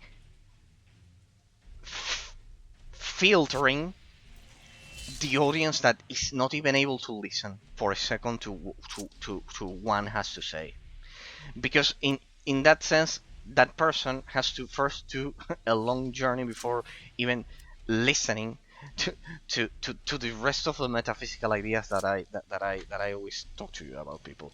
That's the key. That's the key. A person who cannot even listen for a second to a different non-revisionist way of understanding metaphysical reality will be unable to even listen to my analysis for even for a second. To all of this. So see, it does have a purpose. The purpose is that we are left alone. Those of you who are incredible people, and me.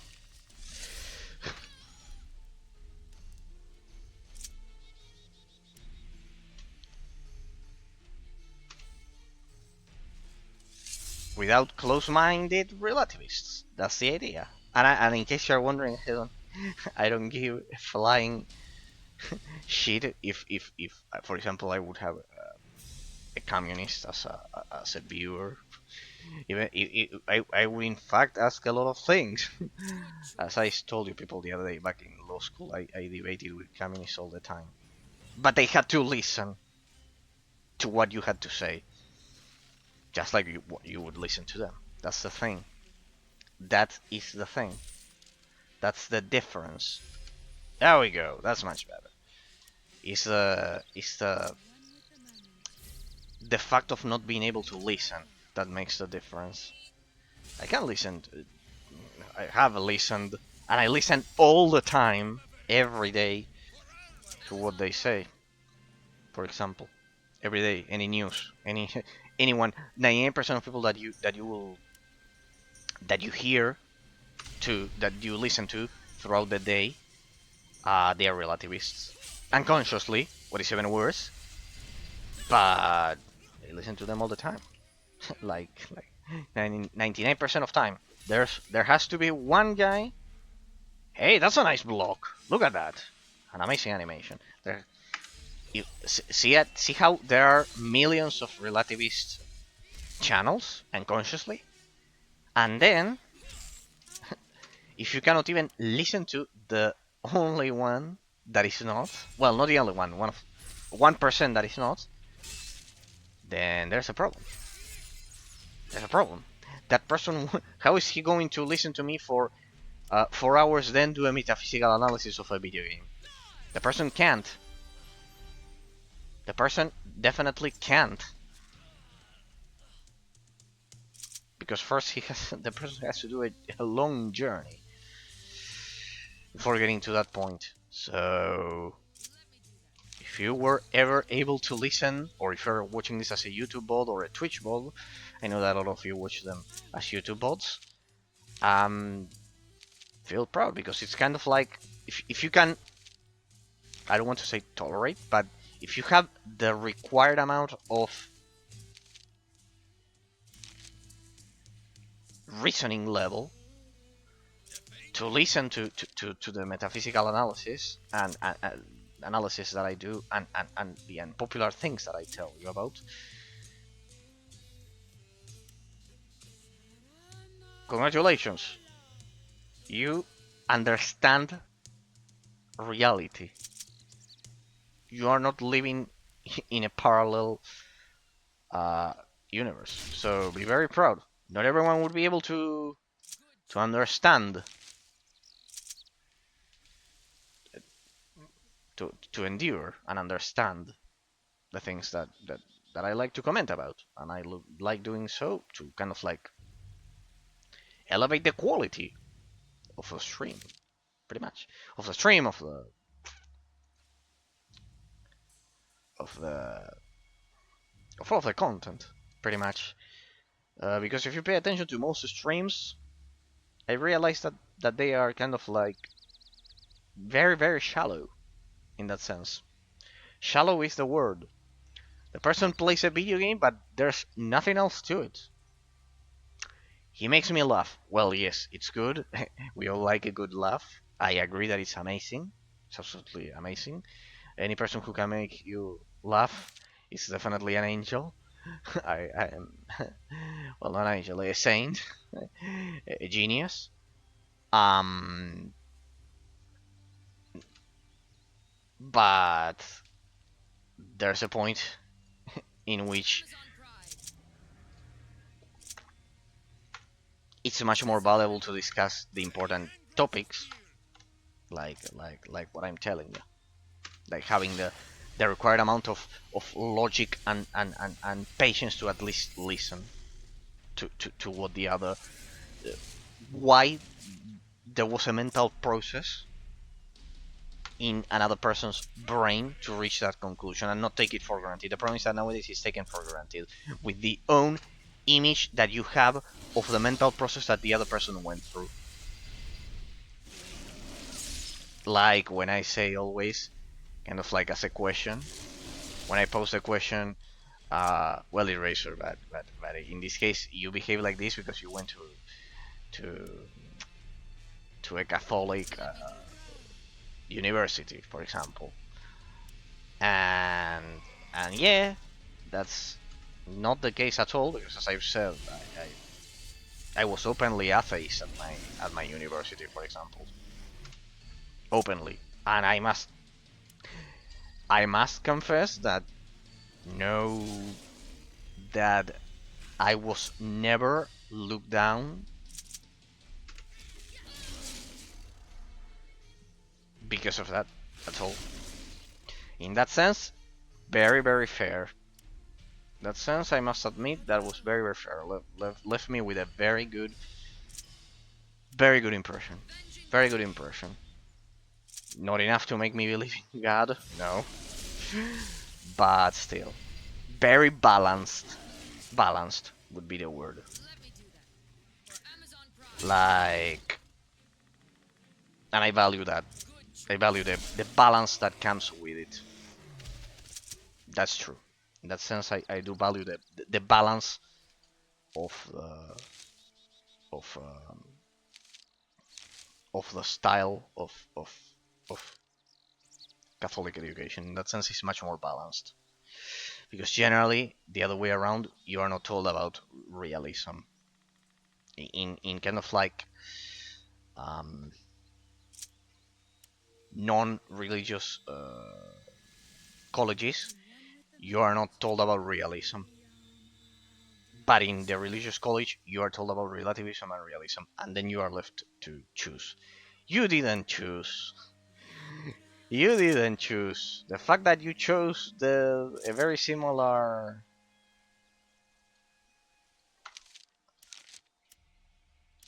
line of reasoning as them proves it.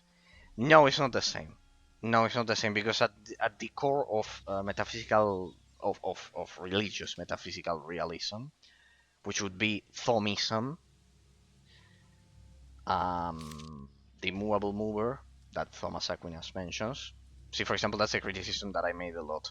I told, for example, the Catholic, or I didn't tell them like to tell them you're idiots. I tell them, well, but a huge criticism would be that if most Christians actually believe in God, then why is it that they don't know about Thomas Aquinas? Since Thomas Aquinas was, um, or the same goes for Protestants with William of Ockham. Like, how can you be a Protestant without knowing who William of Ockham is? It's impossible. You're in that case, it's mindless faith. In that case, it is. If you don't know Thomas Aquinas as a Christian, or you don't know William of Ockham as a Protestant, it is much more blind, and that I think it brings consequences because you don't have a logic base to support it, and then you can be convinced of anything. And I made that criticism. How can they not know if they don't know about Thomas Aquinas? Can they really be considered metaphysical? Metaphysical can be considered actually Christian? That was a very strong point that one of the teachers looked at me. Mm, now that is a good point you got there, he said, but after looking at me like, because at the end of the day it would be kind of like religious illiteracy in that sense. Oh, but the Bible solves it all. No, the Bible doesn't talk about metaphysics, which are previous to religion, and because it's previous to religion, because Aristotle was previous to Thomas Aquinas, then the framework determines the content, like by through the use of logic. Then it's a problem because at the end of the day, Thomas Aquinas, what he did was recover Aristotelian logic and associating it to God, to associating it to kind of like to the stance of the Catholic Church by back then. And the same goes for Protestantism.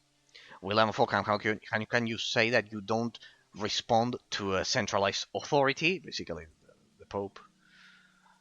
How can you say that you don't respond to a central, that you don't not respond, that you don't obey a centralized authority, which is basically the main premise of Protestantism, if you don't know how William of Ockham originally argued against Thomas Aquinas? It's impossible. It's impossible.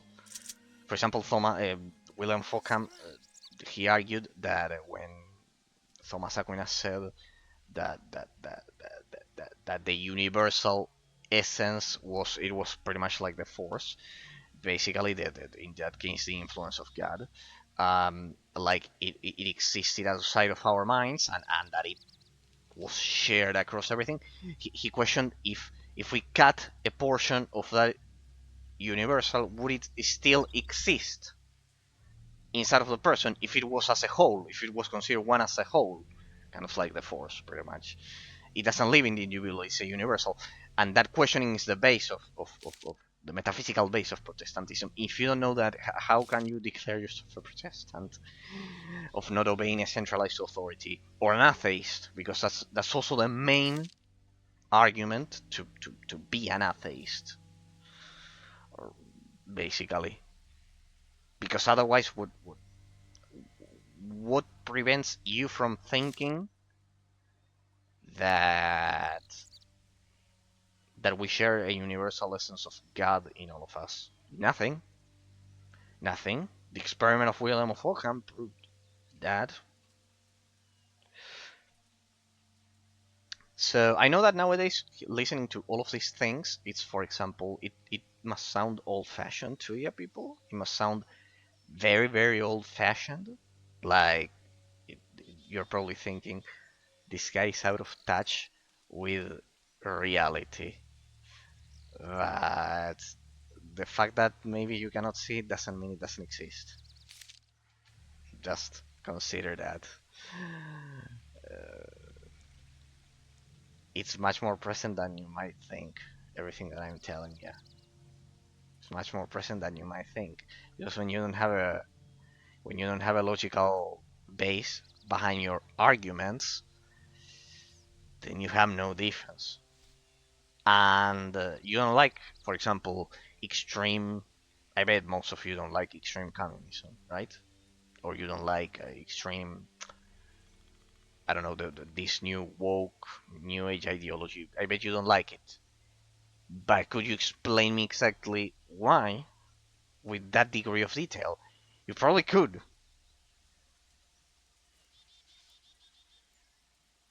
You probably can. I'm not underestimating any of you. But what's the philosophical base that it responds to relativism? The woke ideology, any communist ideology, responds to relativism at the end of the day, and most people don't know it. Basically, they respond to the fact that reality is the sum of our mental perceptions rather than the specific combination of molecules and particles. See how important it is, because maybe you say 2 seconds ago, I don't like the wokes because they are crazy or whatever. Just look at them, they're crazy or whatever. Or maybe you say on the other side of the story, maybe you say, well, you are crazy because you are so so socially conservative or whatever, or I don't know, or you are out of touch with reality would be probably the criticism. Um, like most people are, we are just atheists. We want to be left alone. That's my case as well. And in case you don't know that that phrase, I want to be left alone, that's a conservative phrase because it responds to individualism. You just don't know it. It responds to individualism. See that when the other day when I was chatting about the election over at the U.S., I mentioned that the box gaming shaft was the inherited spirit of the German community that ended up in the National Socialist Party. And notice the word. I didn't do this emphasis. I forgot about it. The community, community. Never something that refers to a community can be conservative because it destroys individualism. Conservatism is individualist by default. You want to what I just said. You you want to be. I want to be left alone. They are crazy. The other group is crazy. It doesn't matter if you are from one side of the or the other. The other group is crazy. I want to be left alone and leave me alone. Let me be in peace. That phrase is probably the most conservative in history. The most. The most. Like it's the prime reason it exists.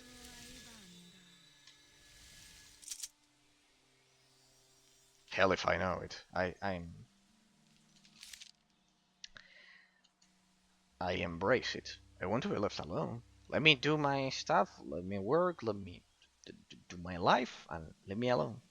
And if you think about it, it's an interesting dichotomy. It's an interesting duality. I am kind of like I love. Probably you say you're out of touch with reality, but then you said I want to be left alone. I just want to be left alone. You're crazy, but I want to be left alone. Because you are crazy, I want to be left alone. Well, that I want to be left alone. I want to be in peace. I just want to be in peace.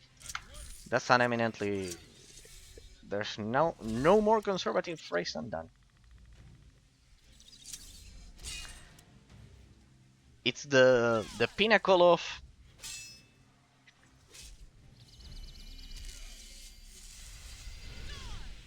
the pinnacle of the Roman Empire of everything. I want to be left alone. People want to be left alone with good quality of life conditions, the best possible.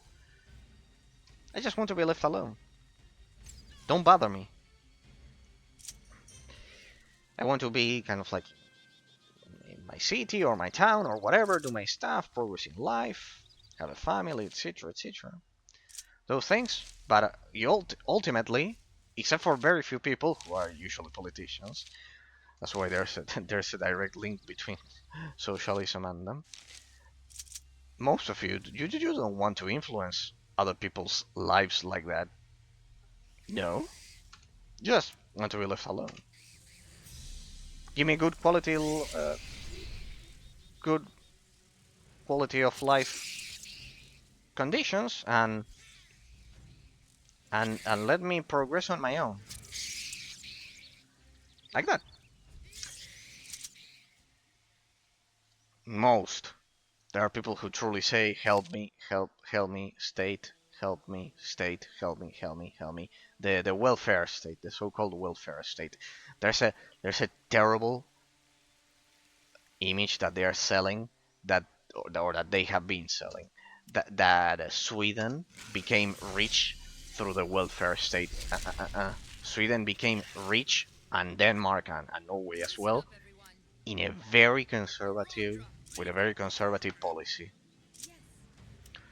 fiscally conservative policies, not spending more than what your taxpayers can give you. In the case of Denmark, with a lot of technological innovation, which is the best example, is the most successful example.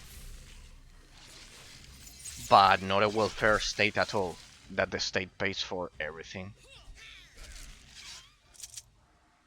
At all. Exactly the opposite. You cannot generate wealth if you don't first address that every individual on its on on his own has to individually produce it, and the accumulation of all of those individual pieces will create a puzzle that will create collective wealth that needs to be properly distributed. But the second you think that your taxpayer is kind of like it's like a lemon, like like an orange that you can just exploit endlessly, that you can that you can squeeze endlessly, that you can, if it was a cow, you can constantly milk, that you are constantly milking. Uh, it doesn't work like that. Sweden didn't become rich because of that. Denmark didn't become rich because of that. Norway as well. Finland as well. The so-called Nordic miracle was because of very fiscally conservative policies.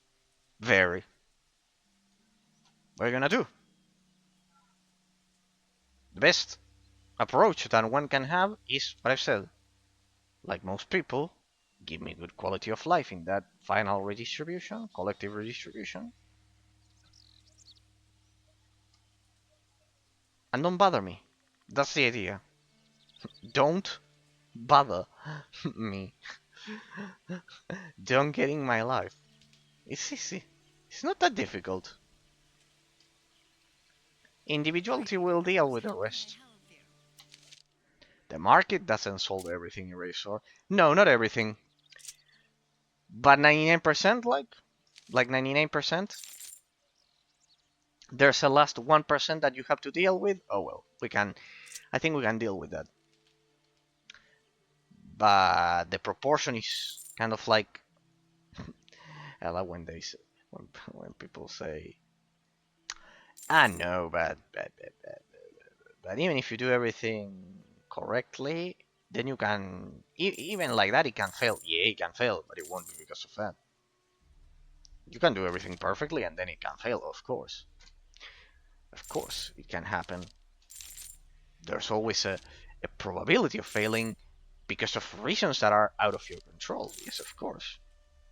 For example, today I did everything correctly and the game didn't have sound. For example. And I had to investigate it and, and solved it eventually. But it wasn't because of me. How was I? It was a problem. It was a problem by in the game engine, in that sense, and the market is the same. It can have a flaw. For example, there can be a season, for example, a season in which your country has to export meat. For example, in our case, we have meat, so I will use that, or apples, or any fruit. Um, and the weather simply uh, the weather simply is, doesn't benefit you. It's not allowing you to do so, to grow the crops and everything. Well, in the case of apples, no, they're not crops, but you get the point. Greetings. Can I help you?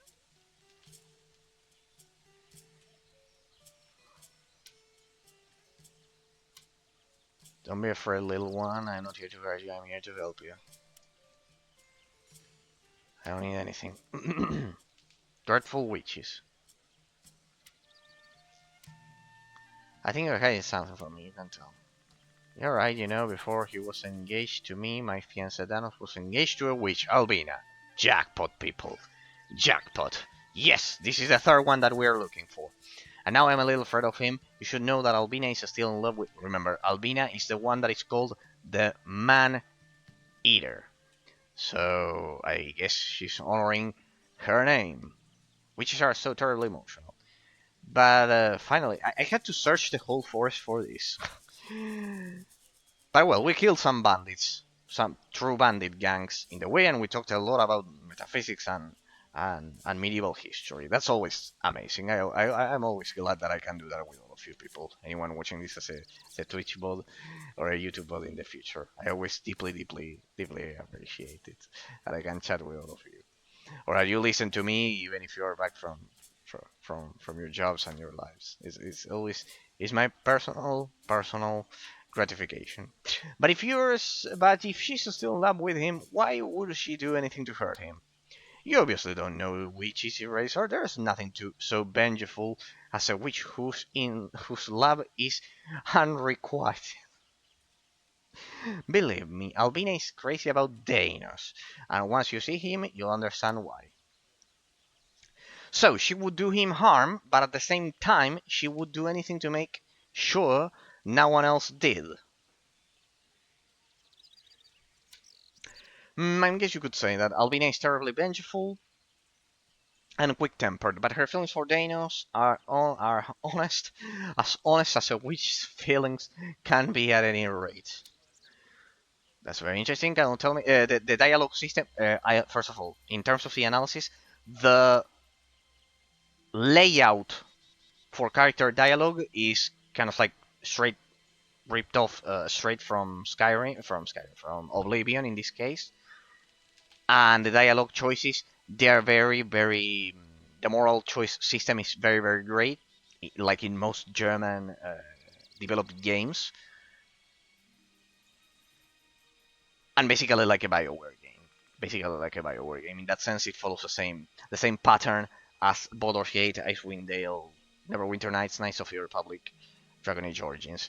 Are there others here on the state who maintain contact with the witches? That's very interesting. Tell me where I'll find Danos, because that way I'll find the last witch. He spends most of his time at the river. Just follow the path out of the manor and take the left fork towards the river, and tell him that I'll be waiting for him when he's done fishing. Are there others here who maintain contact? I don't exactly know, but I've sometimes heard the cook. Now I can see that this one is the witch. Can you imagine, people? That would be an interesting plot twist. I don't know exactly, but sometimes I heard the cook getting upset about someone he calls that damned witch. Well, that could be anyone. And how much she always charges for her herbs. Yes, that one. You could always ask him yourself. You'll find him in the kitchen. You've been extremely helpful, my good mate, and don't you worry about your Danos. I assure you, Albina won't harm a hair on his head. Alright. Well, for anyone trying to play the game in the future, watching this as a YouTube bot, at least you won't spend the rest of your time exploring the rest of the forest. Remember, our main idea, the main objective, is to gain the trust of the Banya, of the Inquisitor, so he can lift the spell barrier protecting the ruins, so we can finish our second pilgrimage to serve well, not to serve, we still don't know the purpose, to fulfill the second pilgrimage of the dragon god of Aventuria. Aventuria is the land of Drakensang. So it's so far in terms of a metaphysical analysis, people, we can say that this game follows the formula of classic Bioware games, but it's much more straightforward. Kind of like you get straight into the combat area much faster, and it has a much more simplified stat system in the sense that you don't use, for example, negative stats for armor. I've commented 2 days ago. For example, in Baldur's Gate, it's terrible because at the beginning of the game, in terms of the stat system, you don't know why you are not hitting enemies. Yeah, I had to talk to the cook. You don't know why you are not hitting enemies. You don't know about the FACO system, the to hit armor class 0 system, because it uses negative values, so it's kind of like counterintuitive in a sense. So where's the cook that we have to talk to? Is the guy over here? Should be. it's much more intuitive. That's why I'm recommending to you this game kind of like as a great entry point to the classic RPG genre. Because This here is called a kitchen because it's where the cook works. That would be me. And you don't look like a cook to me. So get out. I mean that cook is very very aggressive. That cook is very very aggressive. God damn it. You're speaking to an envoy of the Holy Inquisition. Remember, you can also side with the witches and you can side, well, with the bandits, I guess. I don't know. I sided with the Inquisition. Watch the previous part, in case you're watching this as a Twitch bot, people, the followers of the channel, in case. That's just in case. Because it has a story tied to this and it'll be a long time until I re-upload it to YouTube. And if you want for a simple cook. I'm looking for the witches who make mischief here. Well, I can't really tell you much about them. I don't associate with them. No contact. And what about Morla the Weaver? We've already dealt with her. Morla's a witch? Don't make me laugh. Yeah, I've already killed her. Blah, blah, blah, blah, blah, blah. Well, alright. Reluthon person, fast dog, you're a witch sympathizer, and you listen to the stocks to Grand Inquisitor hears about it. Tell me, you prayers really don't care who you place in chains and flog and crucify, do you? You behave just like the axe in the forest. Please go to your Inquisitor. What was that all? Or do you have any other sensible question for me? Now get out of my kitchen. I'm afraid you leave me no choice. Pain must bring the truth to light. But we've already dealt with the witch, huh? I think this is a part of the quest that I skipped. Alright. Everything is experience, people. Always, when playing a classic RPG, always have a keen eye, have a sharp mind as well, because everything is experience. I give up. Damned assassins. All right, I'll tell you everything I know about Saphira. She lives in a cabin north of here. It means the world to her. That's where she keeps all her healing potions, herbs, and wound salves that she uses to help the people around here. There, now I've said it, and may the 12 have mercy on my wretched soul. I sold a poor woman to a cutthroat and a murderer. I understand, so her hat is the most important. Cutthroat and a murderer, people remember that the witches are corrupting the forest. This is what I mentioned when I said that all German developed games have a very gray moral system. The Witcher is the same, for example. For example, The Witcher is the same, if you think about it. The Witcher is exactly the same.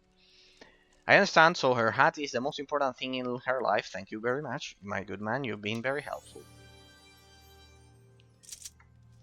See how demonic we are being portrayed as. Bewitched cooking pot received. What the fuck? So the cook was in league with the witches. Herbs for the encampment. In case you are wondering, people, why you sided with the Inquisition, I gave you ample reasons in the previous 2 hours of the stream. First, they lied. Second, they didn't give me any logical reasons to trust them. They lied. One of them is called the Man-Eater. What? What the? Yeah, sometimes this happens. Let me guess. I entered the cook's kitchen again. Manor. Here we go.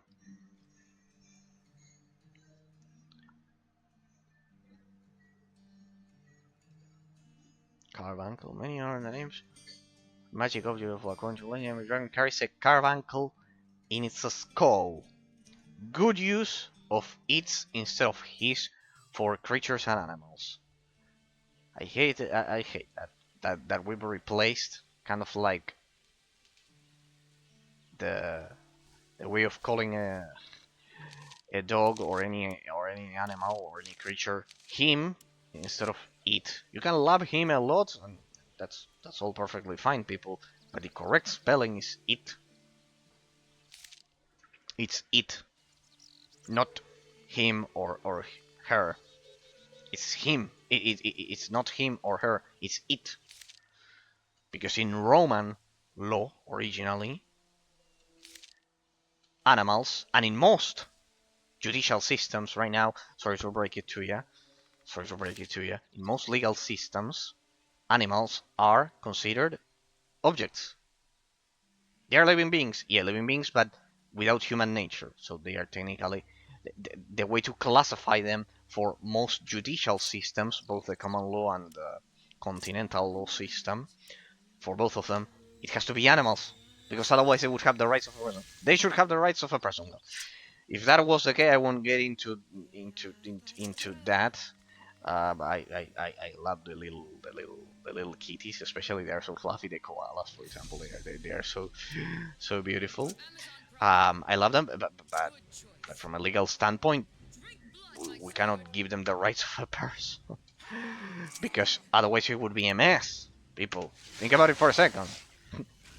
Another another 10 subscribers less over at YouTube, and I don't know, 5 less over at Twitch. Sorry, people. I don't know, on purpose. I'm giving you logical reasons.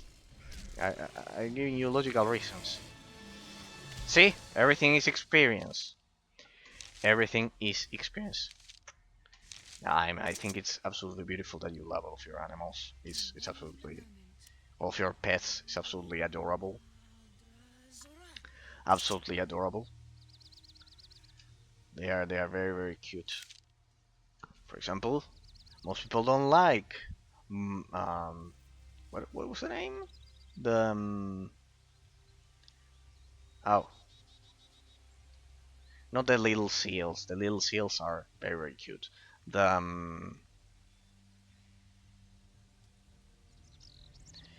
ah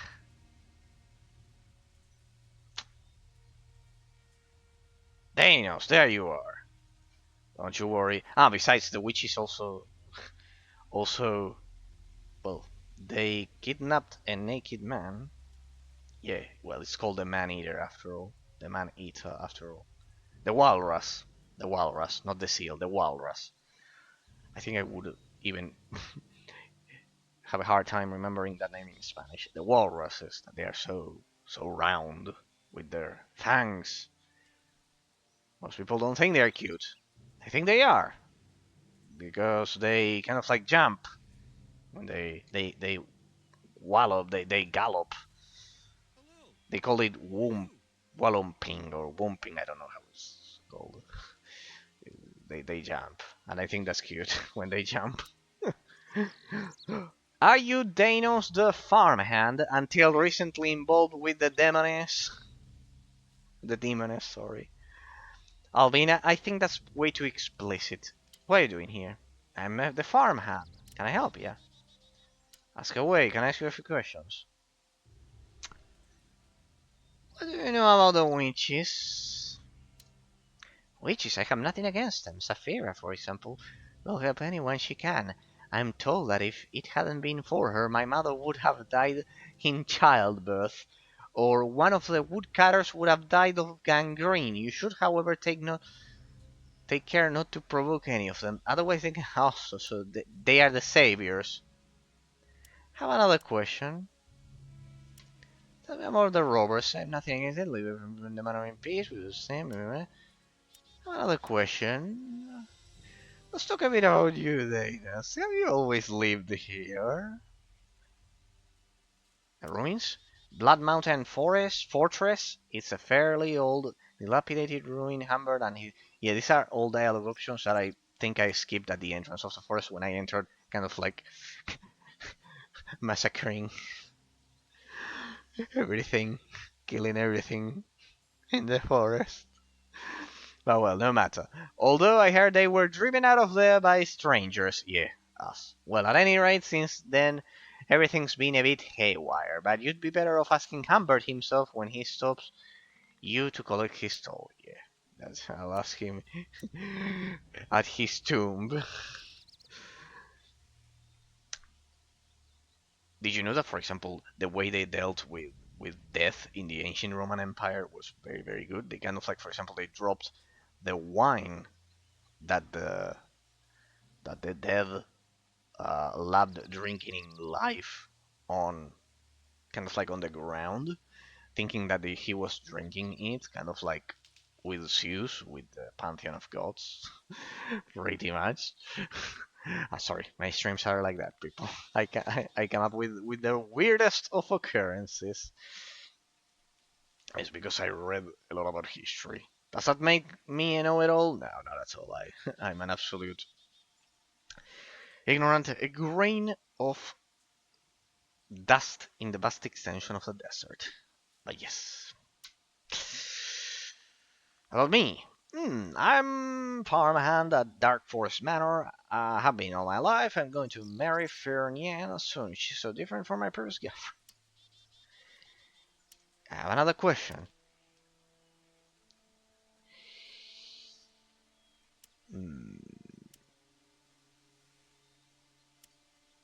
Interesting.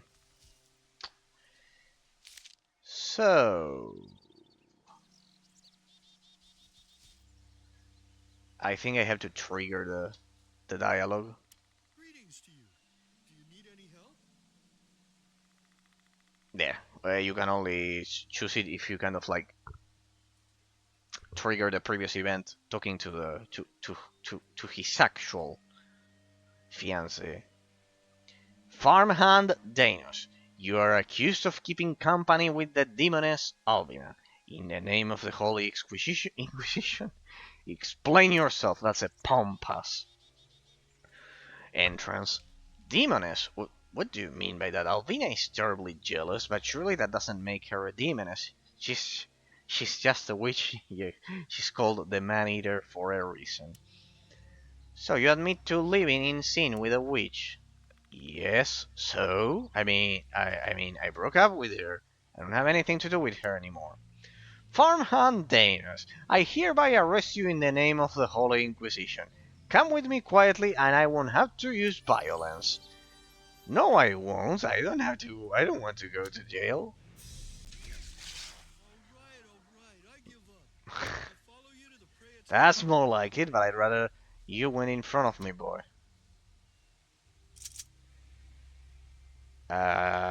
Wasn't I meant to actually take him back to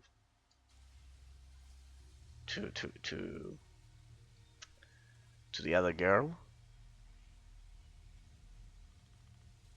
Please take me to the camp. What?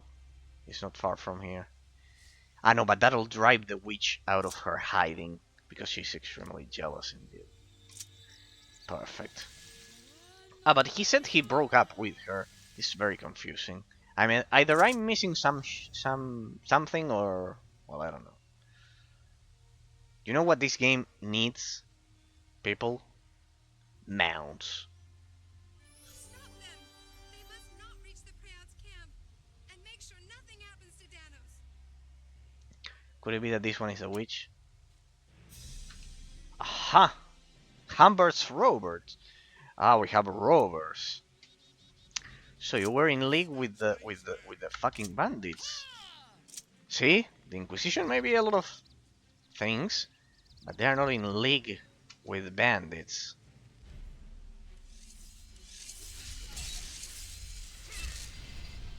See, for example, this. I don't agree with arresting him. He's actually a victim of this situation. Oh well.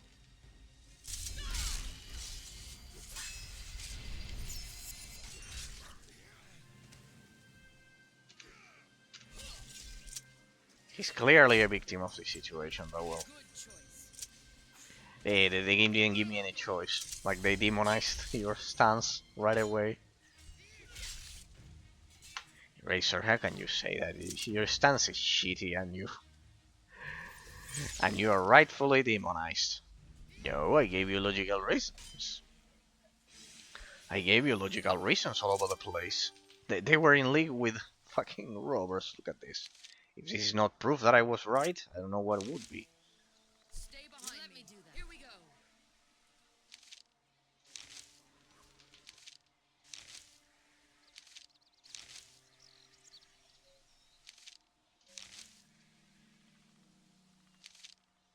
I do agree that that kidnapping him to, well, not kidnapping, it's an arrest. It's not kidnapping, it's an arrest. It's much more reasonable, but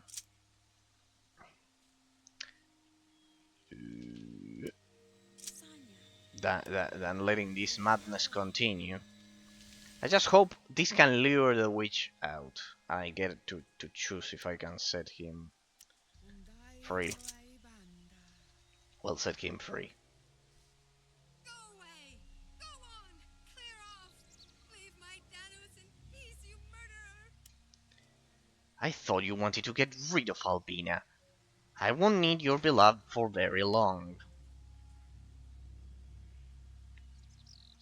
Nothing will happen to Danos. He'll be free again in a couple of hours. Wanted to get rid of Albina. And in order to do that, you have to beat up my Danos and hold him captive, and besides I don't want you to kill Albina. What do you take me for? She just needs to keep her hands off my Danos. You're so... God damn it. See, this is the perfect example of when emotions cloud your judgment. There's a witch terrorizing the fucking forest, and she cannot see beyond her sight, beyond the most basic of her instincts. Even if I am assuring her he'll be back.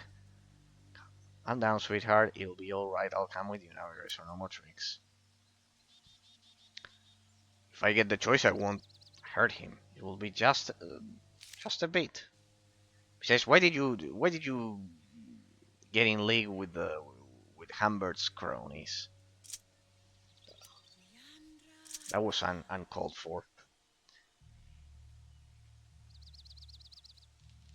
Yeah, it looks like I interrupted the spell. Please, please don't interrupt that shit. There we go. Thank you. I need to wait until the wolf appears. I wonder if I can upgrade this and and summon more powerful creatures.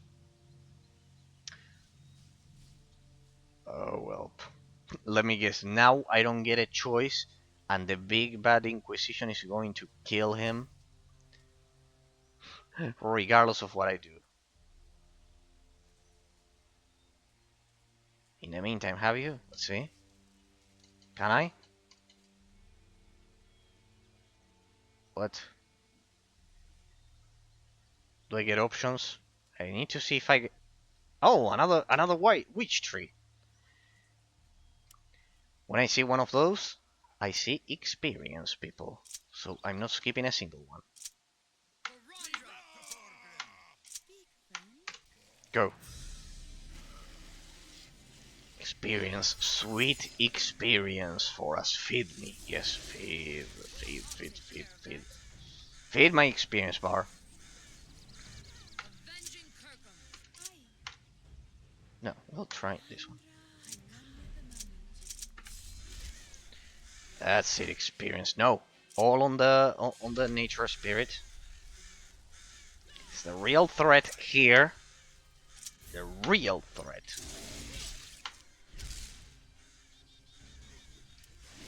No, what? Oh, go ahead.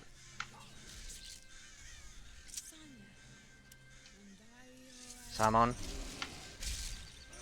Is there any reason why my character is actually not attacking? For Amazon Pride.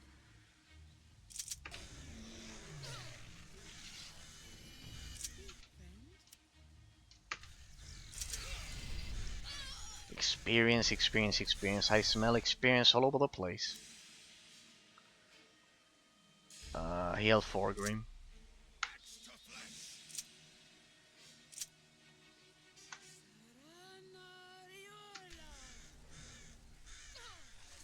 Damn it.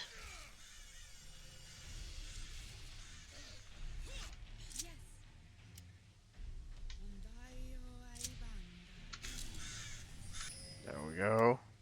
Burn. Burn, baby, burn. There we go. There we go. Burn, burn, burn. Amazing. Yeah. It's on fire. Eraser, how can you call yourself a Justicar? That you're doing the right thing when you are burning the forest. No, they are corrupt, demonic trees, people. You love demonizing your enemies. No, I judge them by their actions. Ah, that celebration animation reminds me of Age of Empires 3. That's not working. That's definitely not working.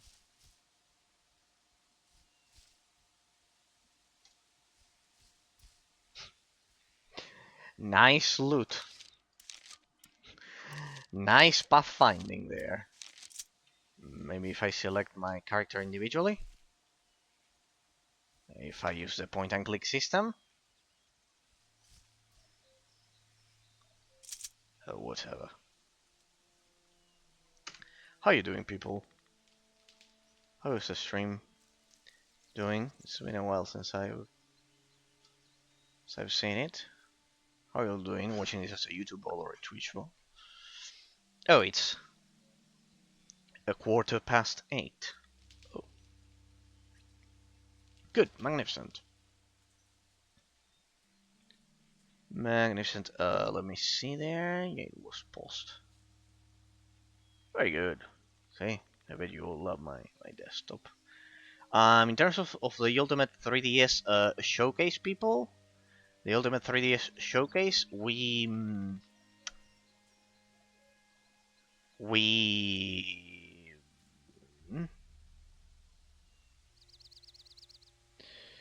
now that I have a kind of like NTR streaming, we'll be able to showcase it. You have no idea what I have in store for you, people. You have no idea. I'm building the Ultimate 3DS, but it's on a scale that you cannot even imagine. That you cannot even imagine. It's if you thought that the Ultimate PS Vita was amazing, this one is on a whole other level. I am anxious to finally do the Ultimate 3DS showcase. You know what's coming next. I'm waiting for Shantae's Risky's Revolution. But yeah. Hey, what's that? Everything is blinking. Character sheet. There we go.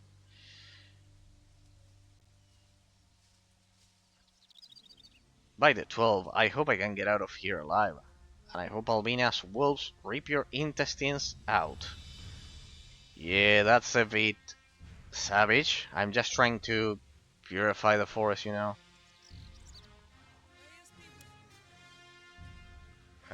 Farewell. Right. Amazing soundtrack.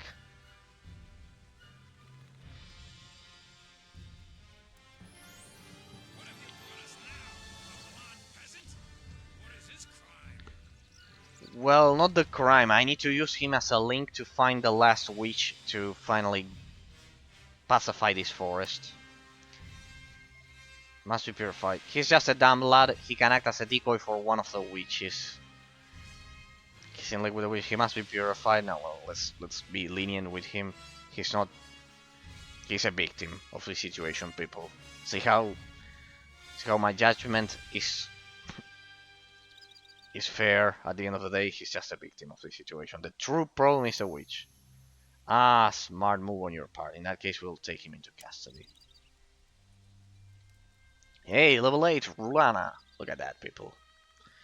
Would you look at that? Level 8, Rulana. Good.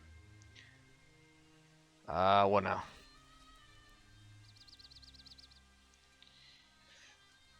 How do I continue the quest? Now, this is a problem.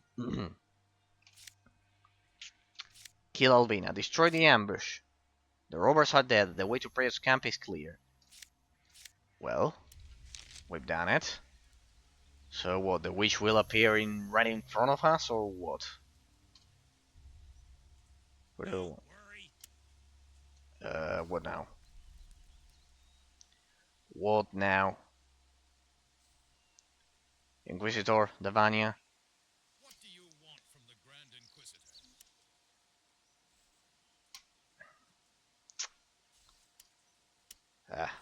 That's not useful at all.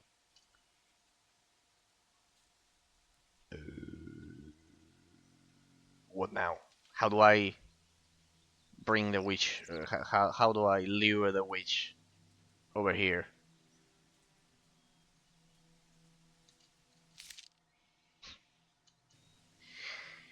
God damn it, this game. God damn it. Make a report to Varina. I should inform Varina of my success. Okay. Here you go. Varina or Warina? Warina was a W. But I saw a V. I saw all the witch trees. Oh, well. they couldn't write the name correct. Chorus will still be singing of your deeds in 100 years' time, but I can also honor you, honor your burning seal here and now. Here, take this warhammer. It was forged by the best weaponsmiths in Gareth for the Church of Prayers and presented to me as a reward for my actions. Now I pass this gift on to you. The search for the truth is a sacred duty, but don't confuse it with useless knowledge. Ask your questions. Personal connection? What are you asking? Well, whatever. Whatever. So a big warhammer. Is it one-handed or two-handed? If it's one-handed, that could be useful. Otherwise, the Warina's warhammer. But in the, I'm not crazy. I saw a B. Varina. There. Varina. They got it. I kind of like imagine one developer. No, we'll call him Varina. No, Warina. Warina. Warina. Or whatever. Like W, not B. W, B, W. And they ended up going for that. Is it one-handed or two-handed? Two-handed, out of my sight. That's useless for tanks because you're going to carry a shield, and if you cannot carry a shield, you basically cannot, you know. Don't worry, this poor devil won't be going anywhere in a hurry. We'll see to that. Now what? And if you cannot carry a shield, you cannot have an extra evasion of attacks. Intruders, report to Humbert. Ronkwer and his band of rogues will cause no more trouble. I should inform Humbert of my success. Yeah, he's also dead. They didn't take into account that someone would be crazy enough to kill both of them. Destroy the ambush. We've done it. Find Saphira's weakness.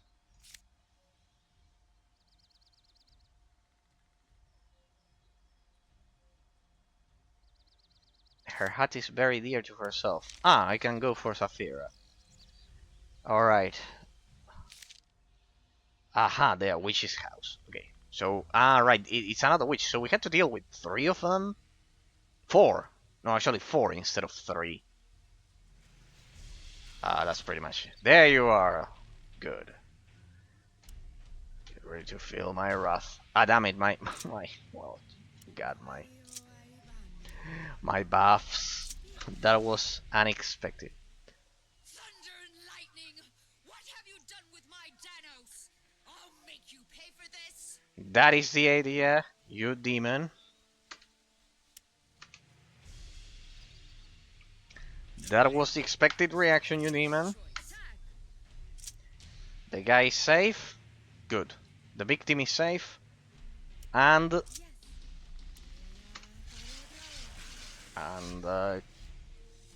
the corruption, the source of corruption of the forest is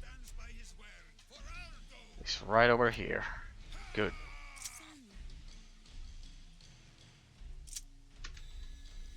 Good. Now get ready to burn.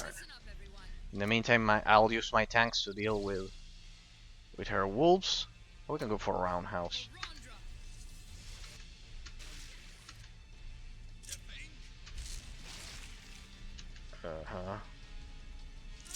Shit. Reactivate the summon. Look at that. Well, 37. What the? Petrified? What's the meaning of this shit? Paralysis as stiff as a stone. What? 100 seconds! Shit. I couldn't even cast a spell. I need to learn that spell. That's very, very unfortunate. Can they deal damage to me in this form? What on earth? Damn it! Get out of there, Wendala. Wendala, get out of there. Get out of there. Can you knock her down, Forgrim? She shouldn't have a lot of physical defense. There we go, perfect. She shouldn't have a lot of physical defense, huh? So we have 1 witch, 2 wolves. Okay. I'm still petrified. Shit. No, 3 wolves. Go ahead. Plambambarm. Well, but she doesn't use her strength. So we'll have to do this with 3. One at a time, please. Go over here. Alright, she has a weakness. She doesn't have a lot of physical resistance. Wait for me to get out of that stone and I'm going to burn her. Shit. She's going for Gwendala. What was that? Wounded? What the? An instant wound! It's a spell of wounding. What on fucking earth? Kill that thing, Forgrim. Shit. Stop casting your shitty spells. Damn it, Wendala. Wendala is dead. Shit. Yeah, the fact that she petrified one of my characters, that's nasty. That's very, very nasty. But no worries, we still have this under control. She shouldn't have a lot of physical resistance. I love it. Paralysis as stiff as a stone instead of petrified. Ah, second petrified. Right. I hope that's not considered death. Do you know that in the original Baldur's Gate, for example, in Baldur's Gate 2, sorry, in Baldur's Gate, no, in the original one there was also petrified. You can actually die because you are petrified, kind of like it's a permanent effect. Nicely done, Rulana. Very well done. That was good boss fight. Consider that we have amazing gear and not only amazing gear, but we have a pretty good understanding of the gameplay mechanics by now, and a lot of extra experience. Like I did a lot of side quests, not a 100% completion, but I did a lot of side quests. So that extra experience truly shows. So the reviews that we read at the beginning, kind of like saying that, you know, that the game is way too easy. I don't find it to be the case at all. Like, it's pretty much a standard difficulty for 2008. Like, not crazy difficult, but still a decent challenge. So I think it's a pretty good balance in terms of the objective abstract complexity of the gameplay mechanics that we've been analyzing in the previous days. So yeah, pretty much. Pretty much, it's a great entry point for those of you who, for example, haven't explored the classic RPG genre. All right, that's one of them. That's one of them. I set the guy free now. It's a great entry point because, as I've said, it has a positive armor system, like in Baldur's Gate. I remember the first time I played Baldur's Gate. The THACO, the to hit armor class 0 system, is very confusing. It's very confusing at the beginning because you don't know why you miss most physical attacks at the beginning, because you don't understand that there are internal dice rolls, like in this game, but you also don't understand the armor system. Like, the higher the negative number in Baldur's Gate, the more evasion chance you have. And in Drakensang, it's kind of like positive. Like, the higher the armor, the more probable it is that you'll actually evade an attack. In that sense, using a positive system, a positive numeric system for it, it's much easier to understand. The other thing is that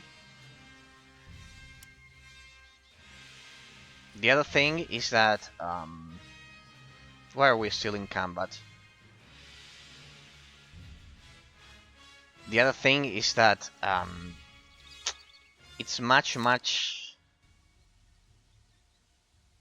straightforward, this game. Like in Baldur's Gate, you have to deal with a lot of extra stuff. So yeah, it's a great idea. So we only have one wish left. There were actually 4 of them, not 3, 4. Not 3, 4 of them. What do we have here? Some more wolves.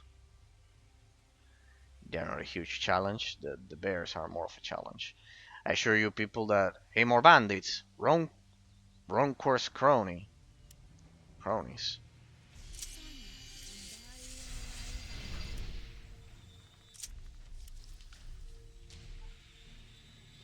Uh,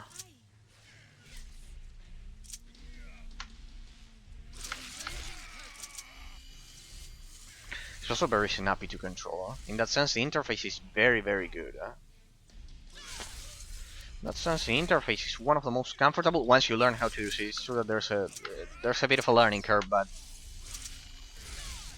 once you learn how to use it, very good.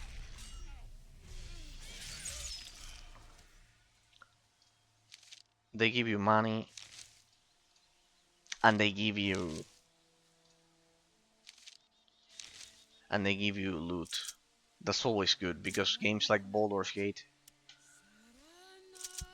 they always have to handle, since there isn't a concept of farming, they have to handle extra experience required for the player to progress through the game in a very specific way. But yeah.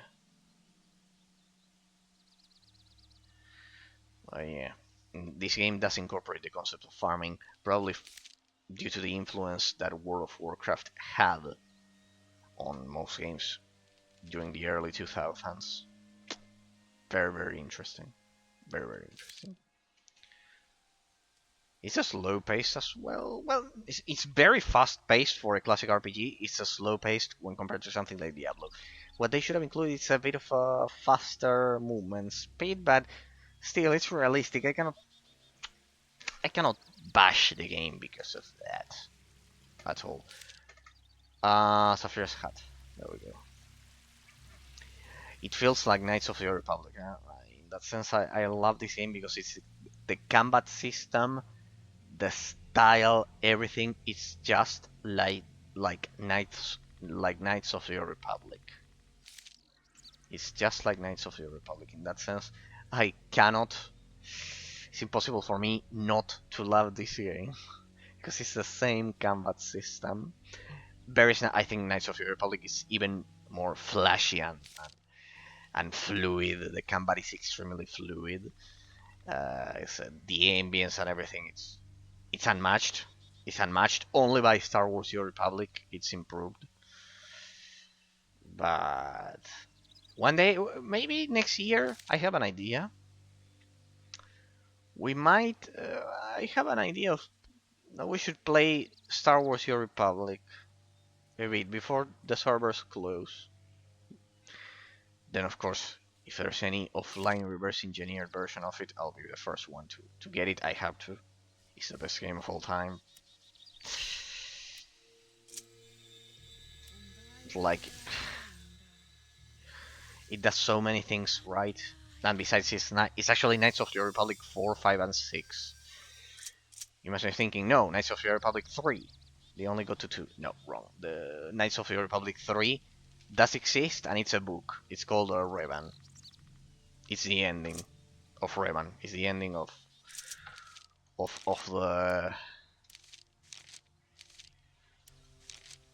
the story that started with Knights of the Republic. So how do I burn this shit?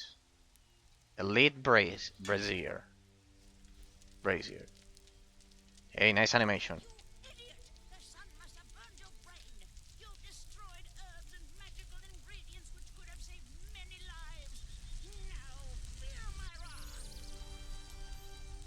Yep. Hey, nice fire, by the way.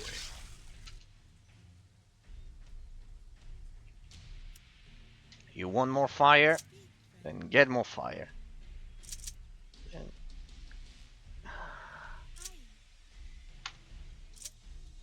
Yeah, right. I'll take care of that. You witches are spreading corruption through the forest.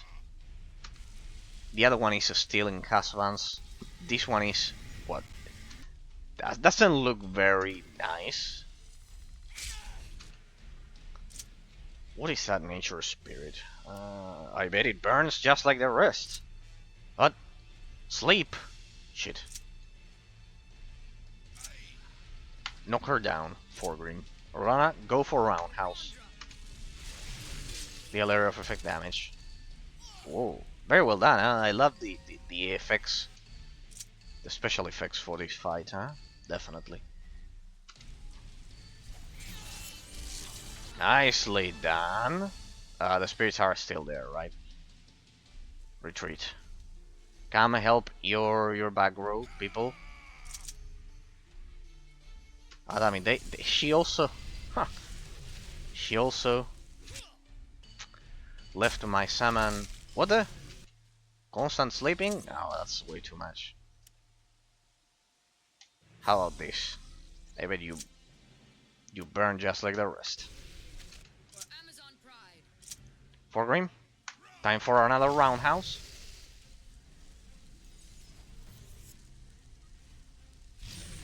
Nicely done. Look at that, he attacked all of them because it's an area of effect attack. Let me do that. And no, don't deplete your stamina because remember that the stamina. Drink blood, I love how they didn't have to design a portrait for this salmon. All right, if I see development, choice very well.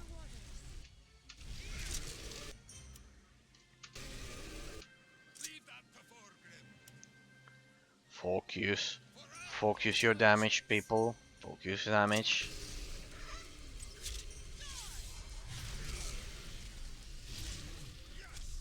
What, that one's not dead? Yeah, look at that. They have the same animation of human. That's not good. They should have made them dissipate.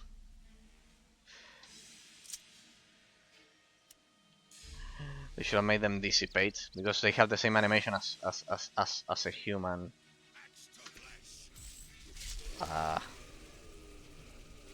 See, that one dissipated, for example. As a human enemy, you can see the recycling there. What now?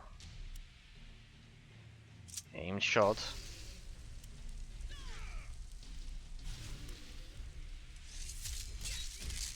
Take that. 10 and 8. 18, that was a critical. Nicely done, nicely done. Look at that. Ah, by the way, nice 3D sound effects, huh? I can listen to the fire like from all angles and directions. Ah, no loot. Ah, yeah, regarding the herbs that we're going to help people, yeah, they are. One is the man eater, one is the other one is doing dancing rituals there, which is dancing ground and everything. I think we can help them. The village can help themselves with some potions, or even provided by the Inquisition, but we don't need this crazy stuff. The other one kidnapped a husband, like... I don't see the Inquisition kidnapping people. They are arresting, it's not the same as kidnapping. Arresting is the excuse of kidnapping. No, this is like people who say that a monarchy it's a disguised tyranny. It's the same. Never. If you pay close attention, in a monarchy the executive is kind of like split into two. The faculties, the powers of the executive, are perfectly split into several different parts in a parliamentary monarchy. In fact, a president is much more similar to a tyrant. Here, for example, in the Americas, we have a president. is much more similar in terms of the concentration of power, because the power is on the executive. It's much more similar to the imperial phase of the Roman Empire when compared to the original. You know that it was originally a monarchy, then a republic, and then an empire.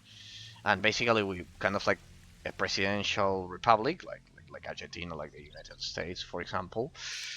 Um, it's much more similar to the first to the first to the last period, and a parliamentary monarchy is much more similar to the first period. In that sense, it's much more similar to an empire. A president is much more similar. Why? Because there's more concentration of power on the no, there's more concentration of power in the executive rather than the legislative.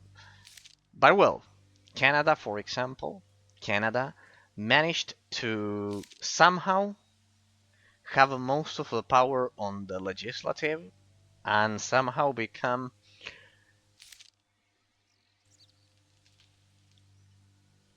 a brutal somehow managed to have a brutal concentration of power on the executive when it's actually parliamentary democracy. It should be the other way around. Like they broke all of the manuals. They destroyed they went off the charts with basically in any democracy you have two options to put more power on the executive or the legislative. As I've said, a parliamentary monarchy puts more emphasis on the legislative.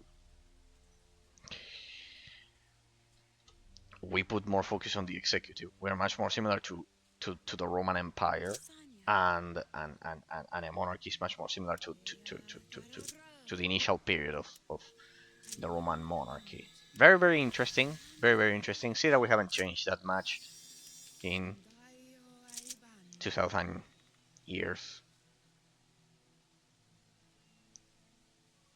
Very well. So I've dealt with all of the witches. Can I set this guy free? No, that's it. That's the end of the quest line. There's nothing I can do. I tried my best to save him. I would have if that was a choice.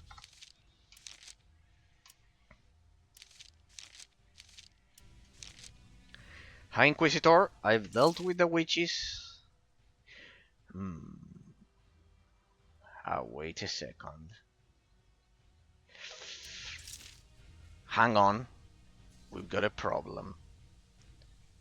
We have some unopened chests because I don't have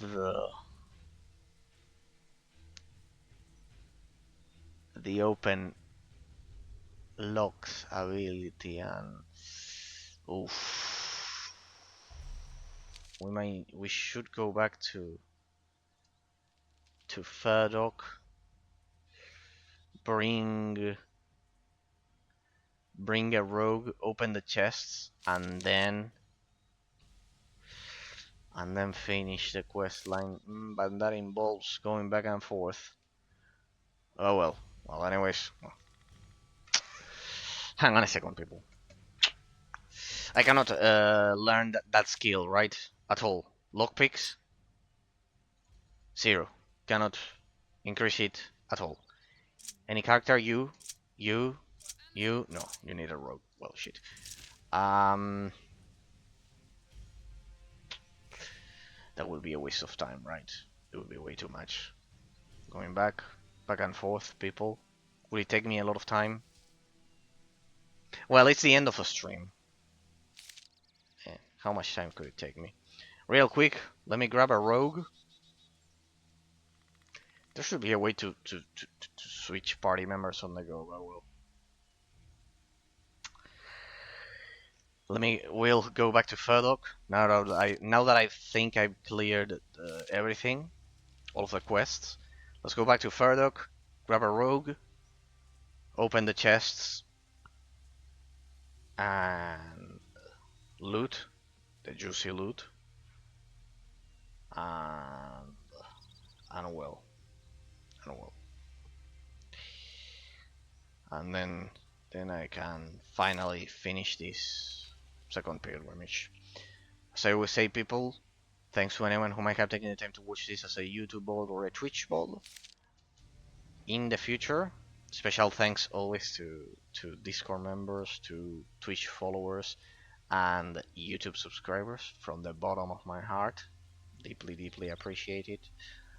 Always. That was a dead end, right? Always deeply appreciate it, and we'll do that. This just this last final segment. Amazing graphical quality here. I didn't see that because we came this way the other last time, like this. So there we go. Let me see if I can force the exit of the map like that. Should be faster. Real quick, let me go to Prioso Square.